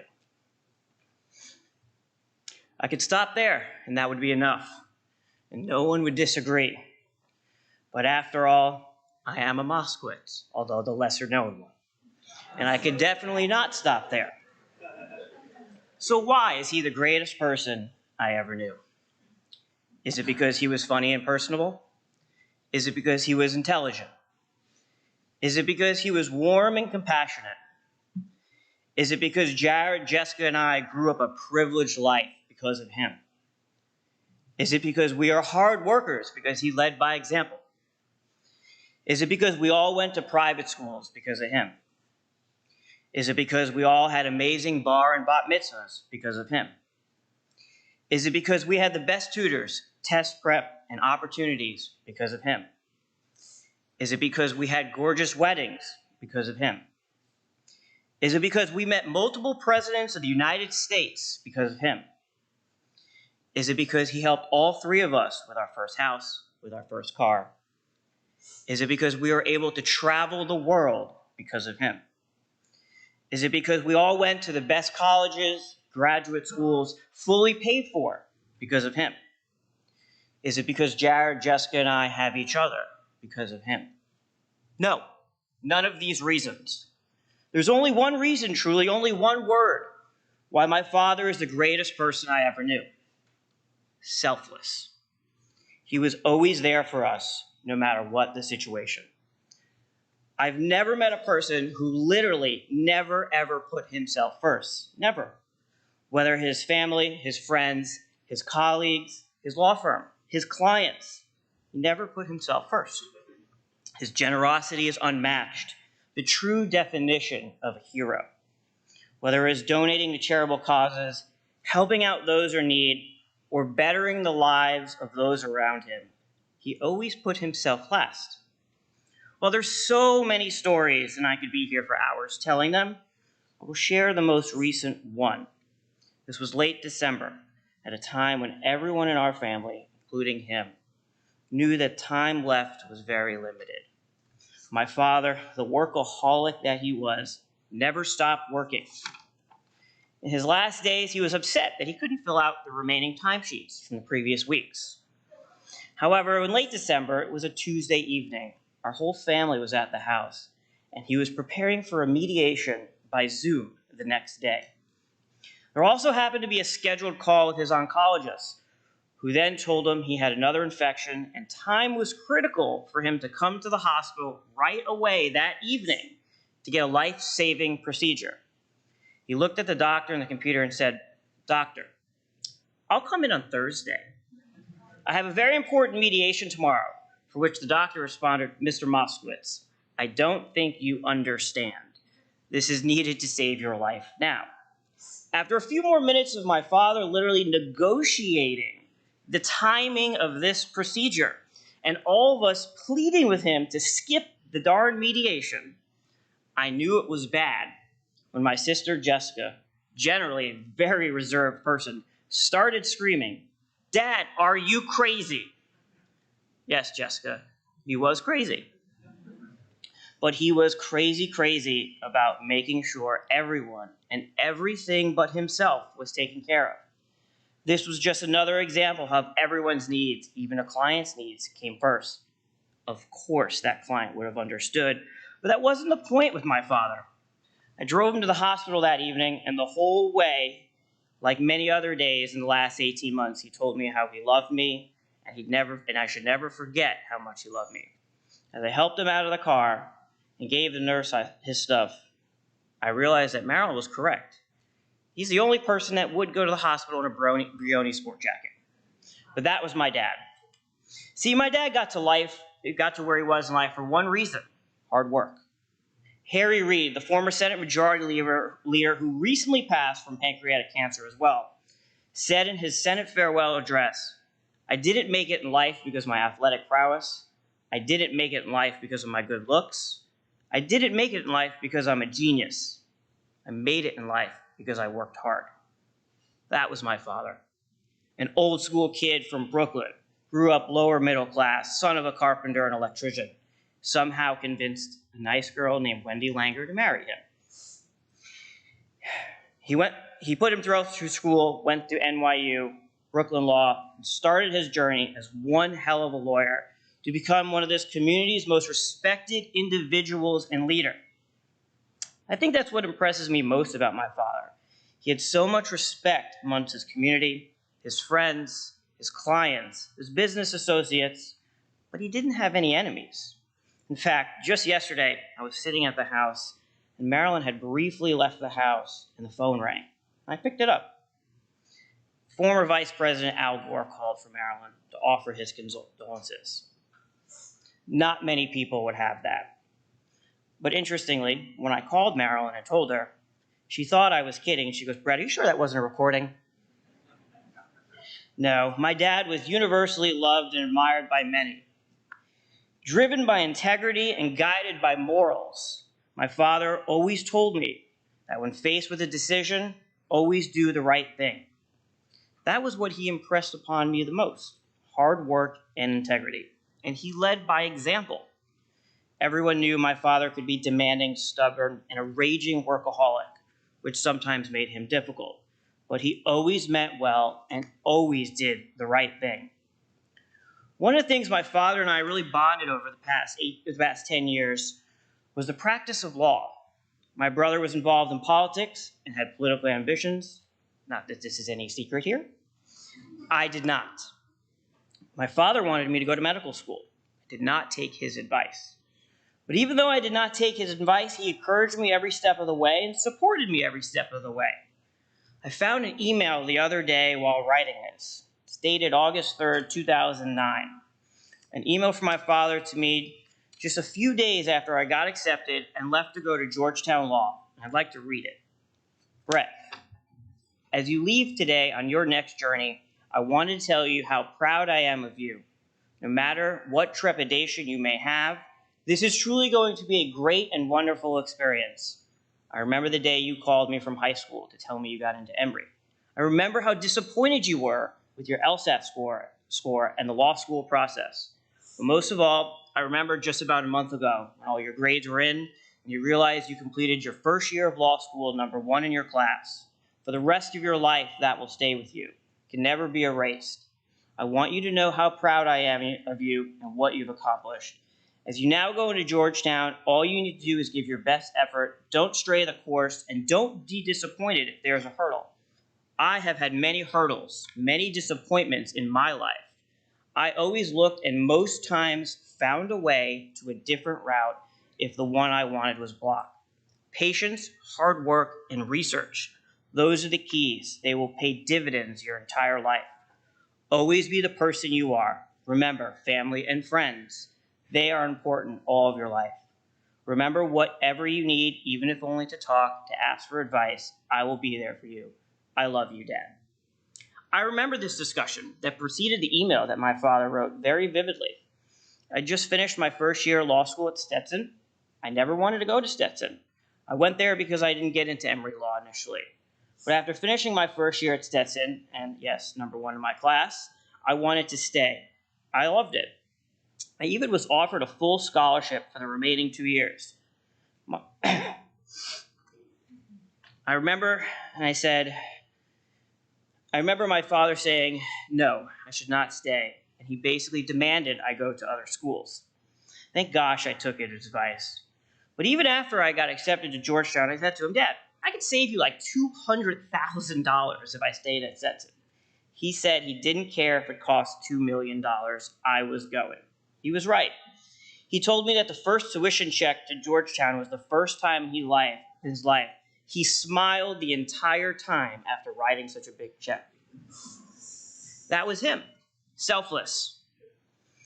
But as I now have practiced law for over 10 years at 3 different major international law firms, my father and I used to talk all the time about the practice of law, how to act with integrity, how to deal with demanding clients, and yes, how to efficiently fill out timesheets. He was the legal mentor I never worked for. But working at those law firms really highlighted one thing to me about my dad. Although he was certainly difficult to work for, the people that did work for him, they were blindingly loyal to him. It's such a rare and unique thing these days. You could walk through the halls of the law firm he built, which of course he would tell me he laid the bricks with his bare hands in the snow, walking uphill both ways, carrying Black's Law Dictionary. But seriously, you could go through the halls of MMSS Law and realize that most of the people working there have been with my father for 30 or more years. I was and I am still amazed by that. That's almost unheard of today in the law firm world. But my dad was a special guy, a guy who knew it was important to take care of people and their families. However, my father was also one of those very, very unique persons, particularly one of those unique lawyers who truly loved what he did. The law was his passion, his hobby, his dream. It just also happened to be his job. I always told him, Dad, I like being a lawyer, but I just don't love it like you do. Growing up, my dream and passion was to be a NASCAR driver. My father used to always joke that I'd be the first Jewish NASCAR driver and I'd be sponsored by Hebrew National hot dogs. But he was serious. He would have and did support my passion. He took me to NASCAR races, even arranged to have a race car at my bar mitzvah, as one of his longtime clients was actually a sponsor of one of the cars. When I was in college, he arranged for me to have a job interview with NASCAR at their headquarters in Daytona Beach. That was my dad. His support for his family and friends was unwavering, unequivocal, and unconditional. July 28th, 2020 changed mine and my family's world forever. That was the day I got the dreaded phone call from my dad that he had pancreatic cancer. I swore it was a dream. I'd wake up the next day and it not be true. But it was. My father and I talked every single day since that day. I made countless 10-hour drives and airplane rides for Atlanta over the next 18 months. It wasn't enough. It will never be enough. My father and I talked a lot over those 18 months. And one thing that came up is whether this cancer was worse or if it was worse, for example, if he had a sudden heart attack, died without any pain and suffering. He told me with conviction that he would choose this cancer. No matter the 18 months of chemotherapy, the countless procedures, the hospital stays, the medicine, the countless blood draws, and yes, the pain and suffering. Because otherwise, he could not bear to say goodbye to his family and tell them what we mean to him. That was my dad, selfless. To many, my father was a loud and powerful guy, always in control, seemingly invincible. He was a father that many wished and dreamed for, and I simply got lucky to have him for 36 years. No one will ever understand how important my father was to me. July 28th, 2020 changed everything, and it'll never be the same.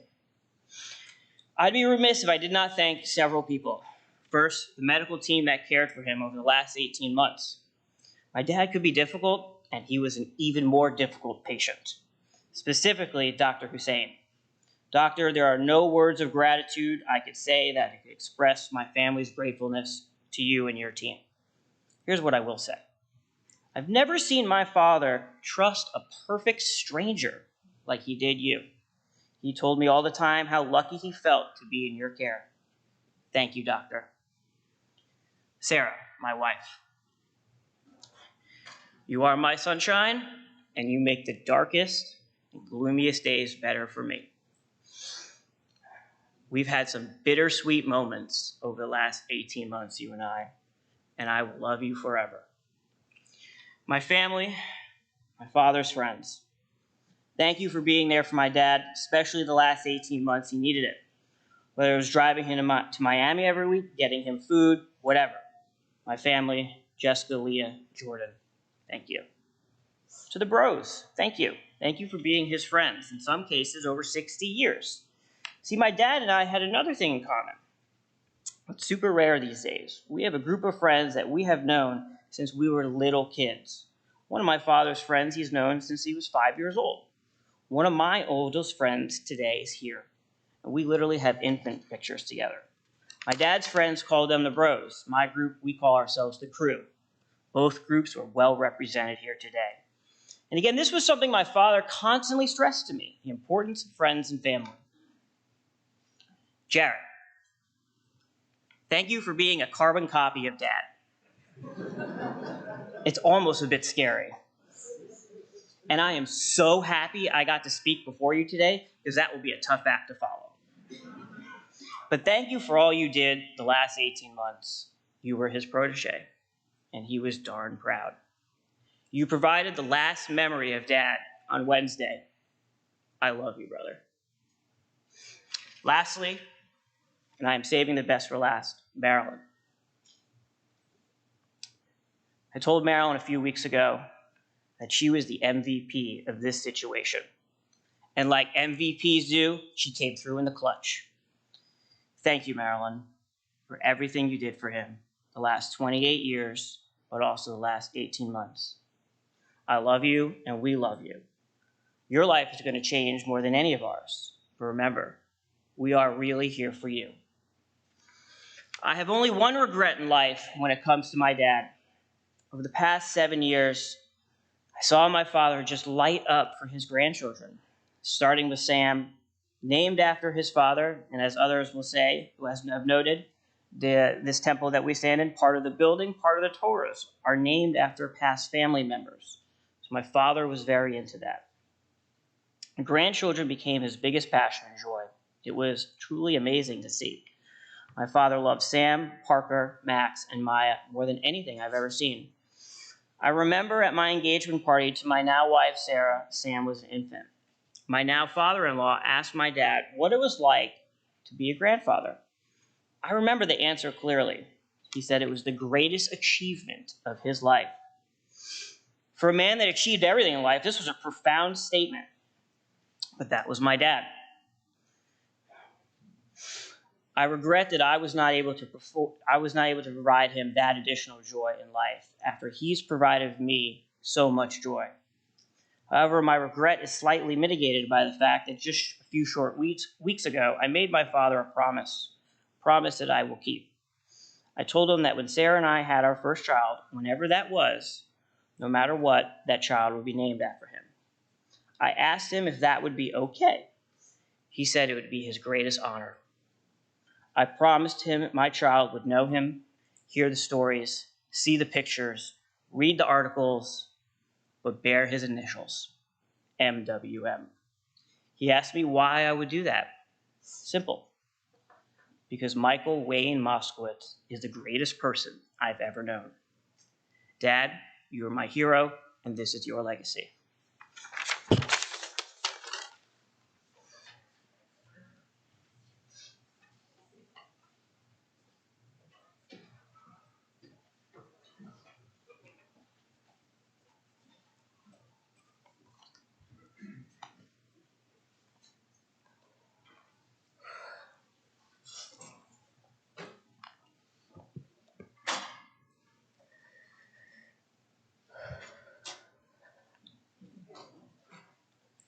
How do you prepare for something like this?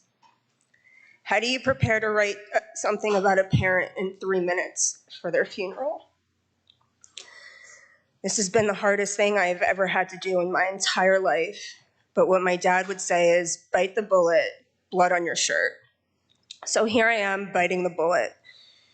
In case you do not know me, since I have always been that child in the background, my name is Jessica, or should I say J-Woman. That is what he called me, and I am the proudest daughter of Michael. It all started when I first met Michael when I was 7 years old. I was this shy, timid girl meeting this big personality New Yorker. I didn't know how this was going to work out at first, but I knew my mom liked him, so I gave him a chance. Our communication with one another started off a little rocky. We would have conversations through my mom. If I needed him to know something, I would tell my mom to tell Michael, and vice versa. That worked for a little while until my mom sat us both down in a room, reintroduced us to each other, and said she wasn't going to be the middle woman anymore. So then the back and forth emails started. He definitely showed emotion through his email. You knew if he was happy, and you definitely knew if he was mad. If you received an all-cap email, you knew you were in trouble. He would ground me through emails, take away my car, but then in person, he would pretend like everything was okay. We quickly grew to have a relationship. I started playing sports in middle school, and he made sure to be at almost every game of mine. He would bring his high-tech video camera, position it perfectly, and make sure to scream at the top of his lungs like a crazy person every chance he could get.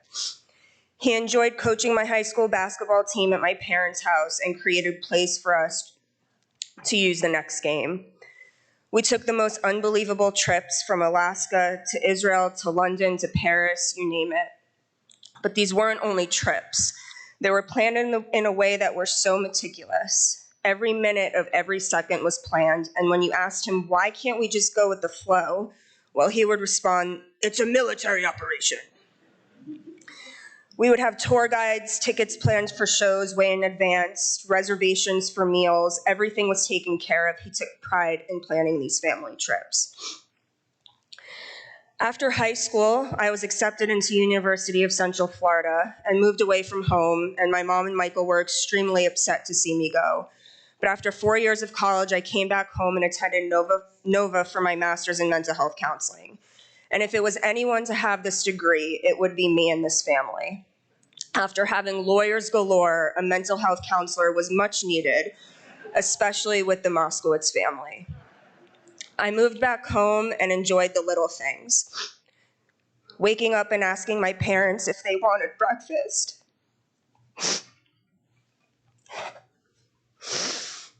Every day, making my dad his favorite lunch, homemade tuna, but the tuna had to be the right consistency with the correct ratio of mayo on 2 slices of lightly toasted bread with sliced cucumber and a glass of cold orange juice. After living at home for a year, I decided to move to New York City for my internship to graduate, and little did I know I would meet my now husband. When I told my parents I met someone, he was from Boca, went to Pinecrest and was a lawyer, they quickly had to research him. They had to make sure he was legit and grill him like no other. And after a year of living in New York, we decided to move home and start living together. Jordan went to my parents' house to ask for my hand in marriage, and all my dad said was, You see this? Meaning their house. Do you think you can keep up with all of this? I didn't work my butt off for my kids not to have everything and more. I can go on and on about all of the memories I have with him, from my wedding preparation to my wedding day, working at his office where he would call me on the intercom, and watching him love the practice of law, the thousands of cans of hairspray underneath his cabinet for the perfect 5 strands of hair he had. Him showing off his impeccable dance moves, political events, being invested in Jordan's political campaign, to holiday traditions. But the one memory I will always have is his relationship with my son, Parker. From the moment Parker was born, my dad would teach him the important things in life, like E equals MC squared, world geography, and math.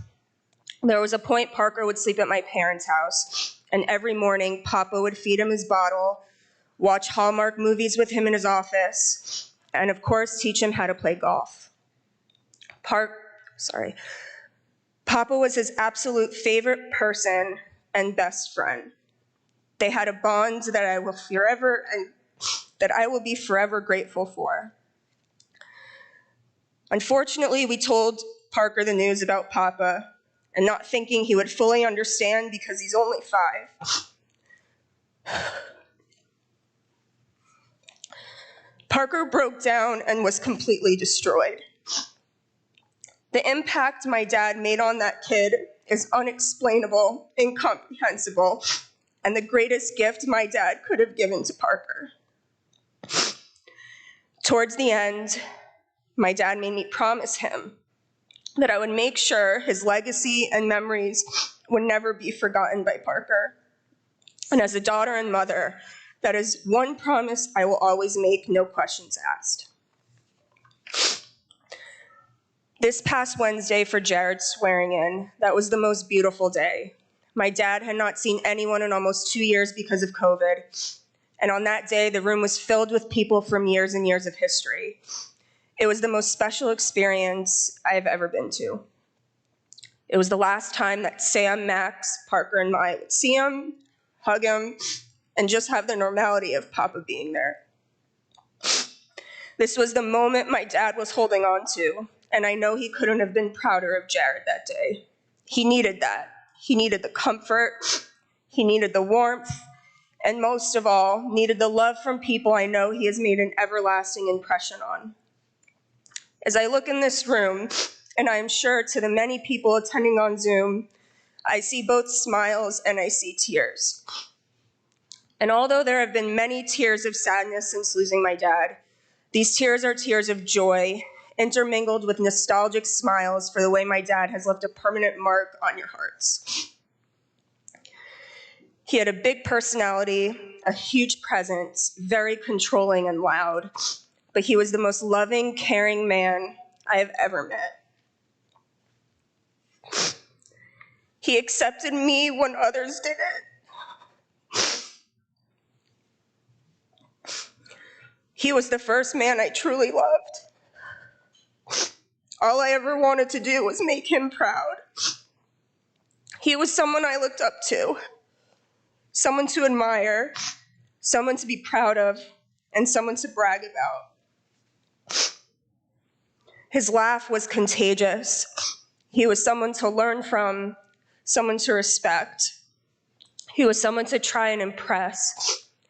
He truly was my hero and the strongest man I have ever met. He showed me a world that I am so grateful and thankful for. He fought a really long and tough battle.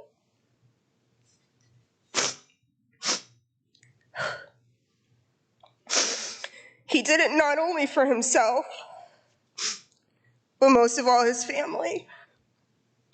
Towards the end, he would say to me over and over and over again, "This is what matters. This is what makes me rich. My family."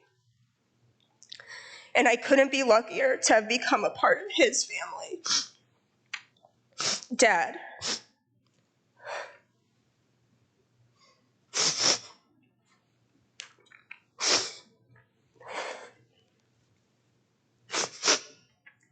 Thank you for everything you have done for me, Jordan, Parker, and Maya. You protected us, you guided us, and you loved us unconditionally. And I thank you forever. I love you, J-Woman.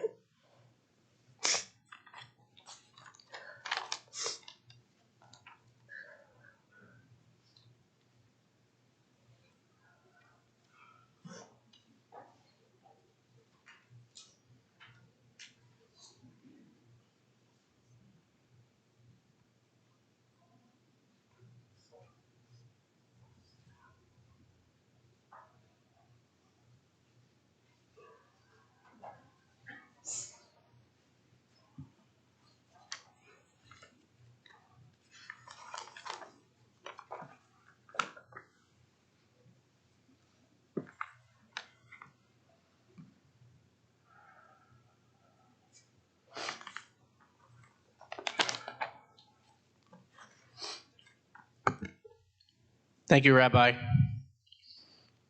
Thank you for everyone coming today to honor my dad. He would have loved to have seen you all here.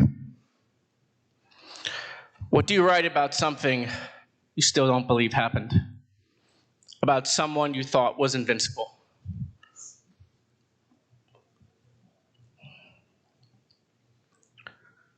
All I know is whatever I wrote today, he 100% would have wanted to redline it. If there was anyone who would have wanted to eulogize himself, it would have been my dad. Because as he would say, if you want something done right, you have to do it yourself. He would have loved the articles, front page. He would have been like, you seen this? It's just me and Dr. King on the front page of the newspaper.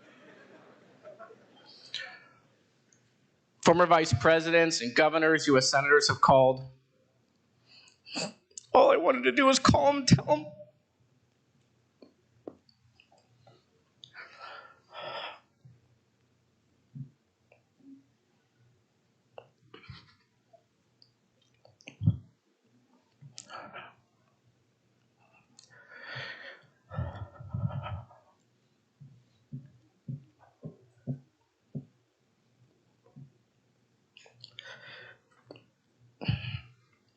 The outpouring of support has been tremendous.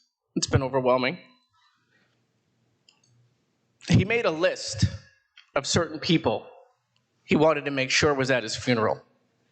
He sent it to me. I didn't open it until 2 days ago. He included himself on the invite list.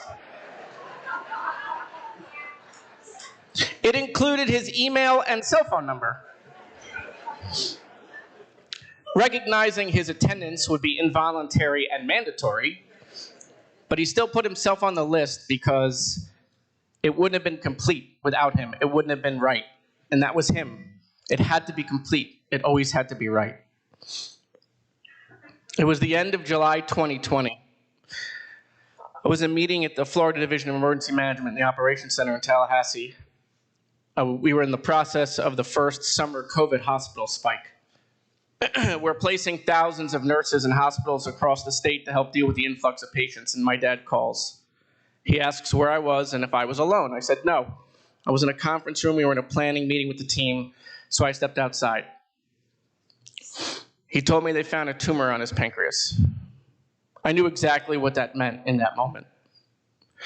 I immediately notified the team and all the members. I called the governor. I made them aware that I was going to go home. I would continue to run the operation from South Florida while I got my dad set up.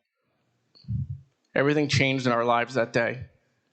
And even when things were going well for a while, in the back of my mind, I knew this day would come. I wanted more time, though. One of the first things he said was, "We can't tell anyone." I said, "What do you mean?" He goes, "Jared, it's bad for business. Can't tell them."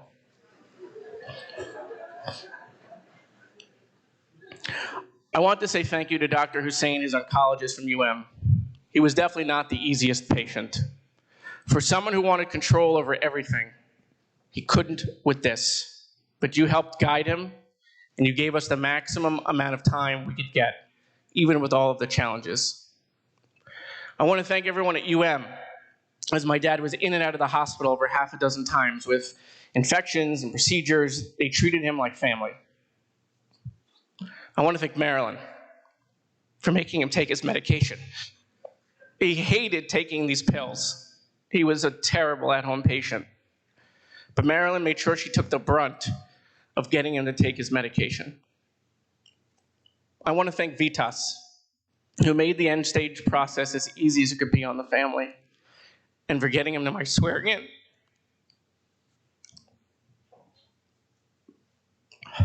Which wouldn't have happened without their assistance. Throughout this journey, he kept saying to me, "I just don't understand."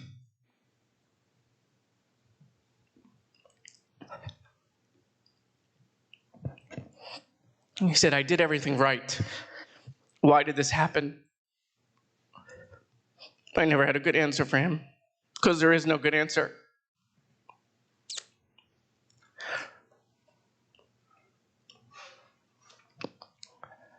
This wasn't supposed to be this long. I just can't get through it. I'm happy he is not suffering anymore. But he would have endured the suffering every day so long as he got to stay with us. He was tough, even towards the end. Unless God himself needed a bulldog lawyer, it's just difficult to understand why he would be taken from us without explanation. He did nothing small in life. He was never ill, no high cholesterol, no high blood pressure, no need for medication, no health issues. So of course it's only fitting that if he had to get sick, he would get sick with the grand slam of illnesses. Leah drove him home from chemo almost every Tuesday for over a year. She loved their bonding time. She kept their conversations to herself. But after 15 years, she finally felt he started to like her. I tried to remind her that if he made it appear that he liked her, it was because he was trying to get into heaven.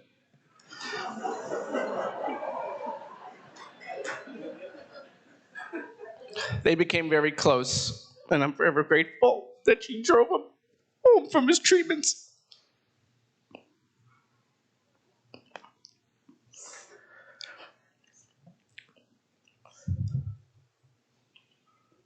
When growing up, kids never want to be their parents.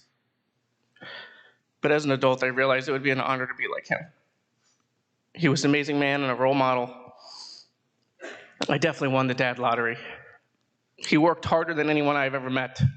Came from very little. He went to college on a union scholarship, but he made sure his family never had to worry about anything. He made sure to instill values and work ethic. He helped people all the time, almost all of it quietly. He never wanted any credit. I learned from him that it's good to be liked, but it's better to be respected. You may not be the smartest person in the room, but you can outwork them. That is what he did time after time.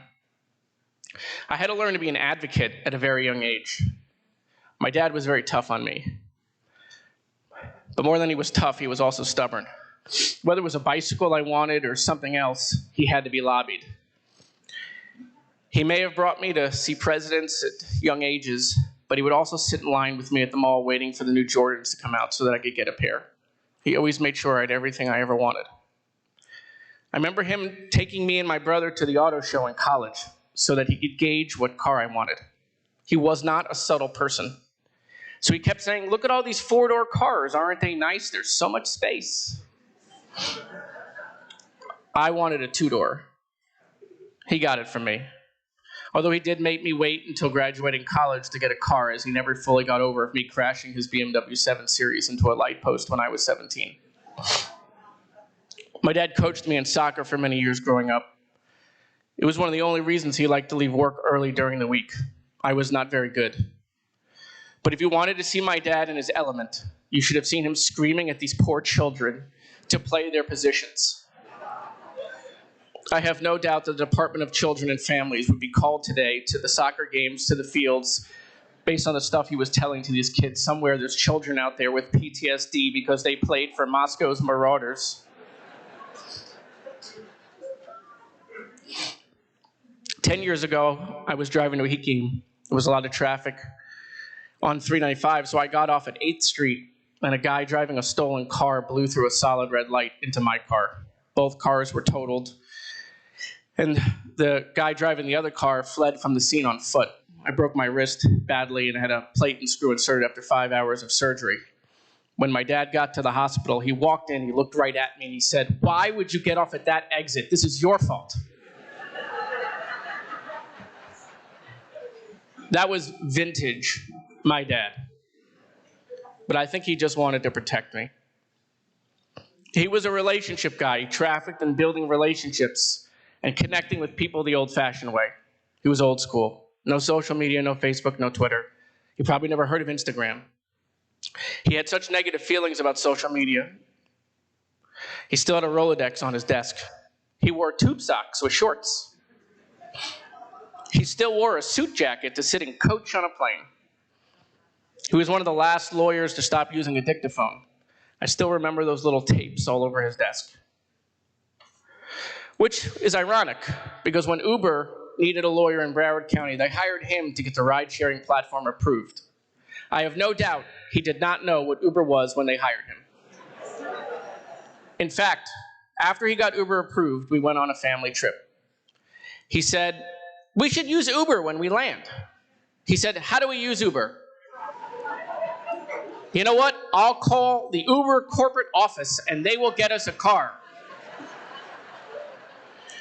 I had to tell him, "That's not how it works, Dad. You download the app on your phone, you never talk to a live person, and you book the car." He said, "I don't know how to do it, you handle it." He loved his grandkids. He was way nicer to them than he was me. Sometimes I was like, "Who is this guy?" He was a totally different person. One of the first things he said to the doctor when we got the diagnosis is that he wanted to make it to Sam's bar mitzvah.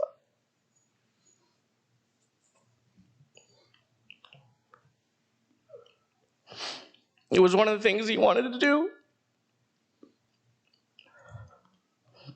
He wanted to take the whole family to Israel to do it. I have no doubt he wanted to teach Sam how important it is to support the state of Israel since the whole family escaped Europe from the Holocaust. Lighting a candle.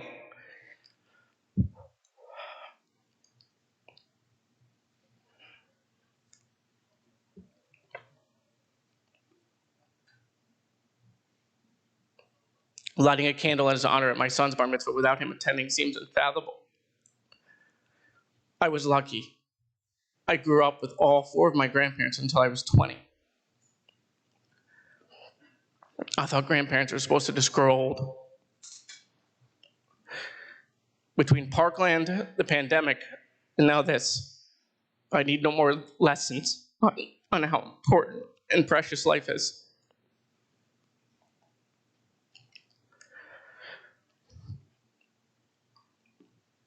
We had to tell our kids. I dreaded it more than anything. Later that morning, Samuel was playing Madden. He got frustrated and he threw his pad and he broke it. He said, "Today is officially the worst day ever. My papa died and my iPad broke." I was at least happy he got the order correct. But Sam loved watching football with my dad.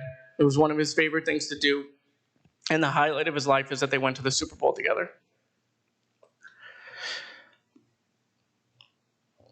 I learned politics from my dad. He had done it for almost 40 years in Broward County. We were staunch Democrats, but because we believed in equality and helping people less fortunate. Someone has to help level the playing field and provide services and opportunities for people. But I never learned anger or hatred for people I disagreed with. He taught me that. He was a wonderful barometer in life. I remember sitting in his office the night of my first election to the Parkland City Commission back in 2006. He ran my campaign. We didn't do a party because we didn't think I was going to win. We watched the results as they came in, and it became apparent that I would win by 23 votes. I remember how proud he was that night. And before it became mainstream, my opponent accused me of fraud, asked for a recount, and refused to certify the election results. All true. I wasn't originally accepted by some of my fellow commissioners or the community because of my age, religion, and some of the areas of the city There were people in the neighborhoods who started flying Confederate flags to protest my election.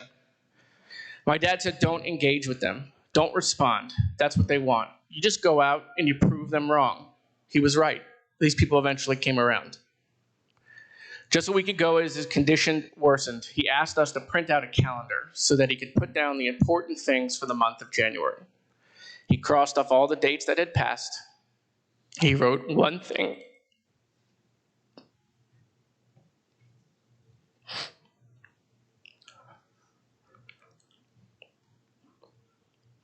He wrote one thing on the calendar. Jared swearing in Parkland City Hall.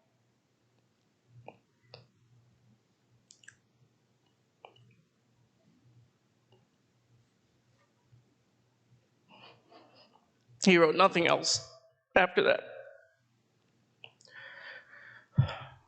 When we got home that night, you could tell he began to slip away.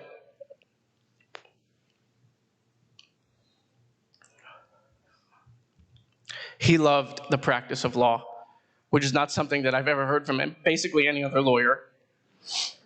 He practiced almost until the end. Even in his final days, he could barely write, but he was still trying to fill out timesheets. For all of his clients, he wanted to leave a parting gift, something from his heart for all of the years of loyalty. Your last invoice is underneath your chair. As it turns out, funerals are expensive. By the way, if he was here, he would have told that joke. While I'm grateful that we got to spend time together, it was hard to watch him decline. To see the smart, sharp, fiery person slip. He knew it. He hated it more than anything.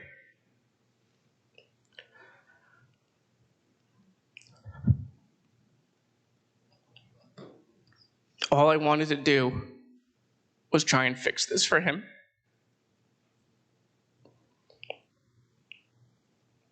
He handled everything for us. And I handled disasters for a living, but I couldn't fix it. I would often tease him that I was version 2.0, new and improved. But he was the original. I was a mere copy, and most sequels are terrible. I know I'm in denial that this has happened, which usually is not how denial works. You're not supposed to realize you're in it. But deep down, I know that he's not here because there's this weird sound of silence. I'll miss him.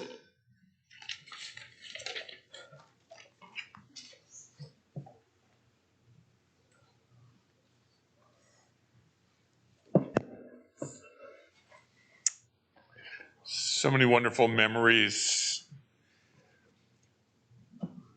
Michael will be buried up in New York on Thursday. You know, Rabbi Biston is going up there to handle the burial part of the service. The family will be returning. The Shiva will be at Maryland, Michael's home, 7100 Cutter Court in Parkland, Friday from noon to 5, Sunday from 11 to 9, and Monday from 1 to 9. I'll be doing a minyan there at 6 o'clock on Sunday and Monday night. 6 o'clock Sunday and Monday. Come help us make a minyan. And we will conclude the service now with the final prayer, the El Malay Rachamim prayer in his memory. For those able to, please rise.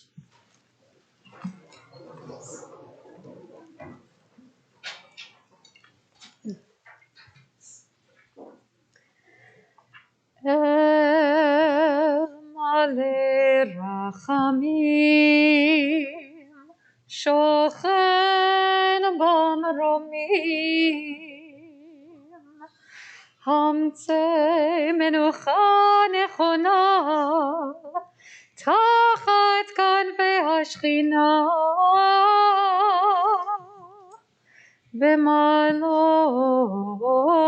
B'malot Kedoshim Utehorim Kezor Rakia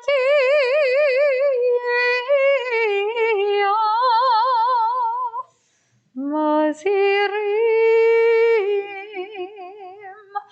Et Nishmat Moshe Volt Ben Shabtai שהלך לעולמו בגן עדן מנוחתו לכן בעל הרחמים יסתירהו בסתר כנפיו לעולמים ויצרור בצרור חיים את נשמתו אדוני הוא נחלתו וינוח על משכבו בשלום ונאמר Amen. O God, exalted, full of compassion, grant perfect peace in your sheltering presence among the holy and the pure, to the soul of Moshe Wolf, Ben Shammai V'Itta, to the soul of Michael Moskowitz, who has gone to his eternal home. Master of mercy, we beseech you, remember all the worthy and righteous deeds he performed in the land of the living. May his soul be bound up in the bond of life, the Lord is his portion. May he forever rest in peace. Let us say, Amen. thank you all for coming. May his memory be for a blessing.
And he did it in all caps.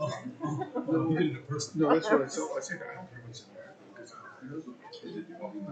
I told lots of men, I'm just like a jail. You know what? I was so. That's what I wanted. Sure. Call me when you get back to it.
That's another brother? No. The one in the blue is his brother. Yeah. Oh, you're asking what's next? I don't know. No.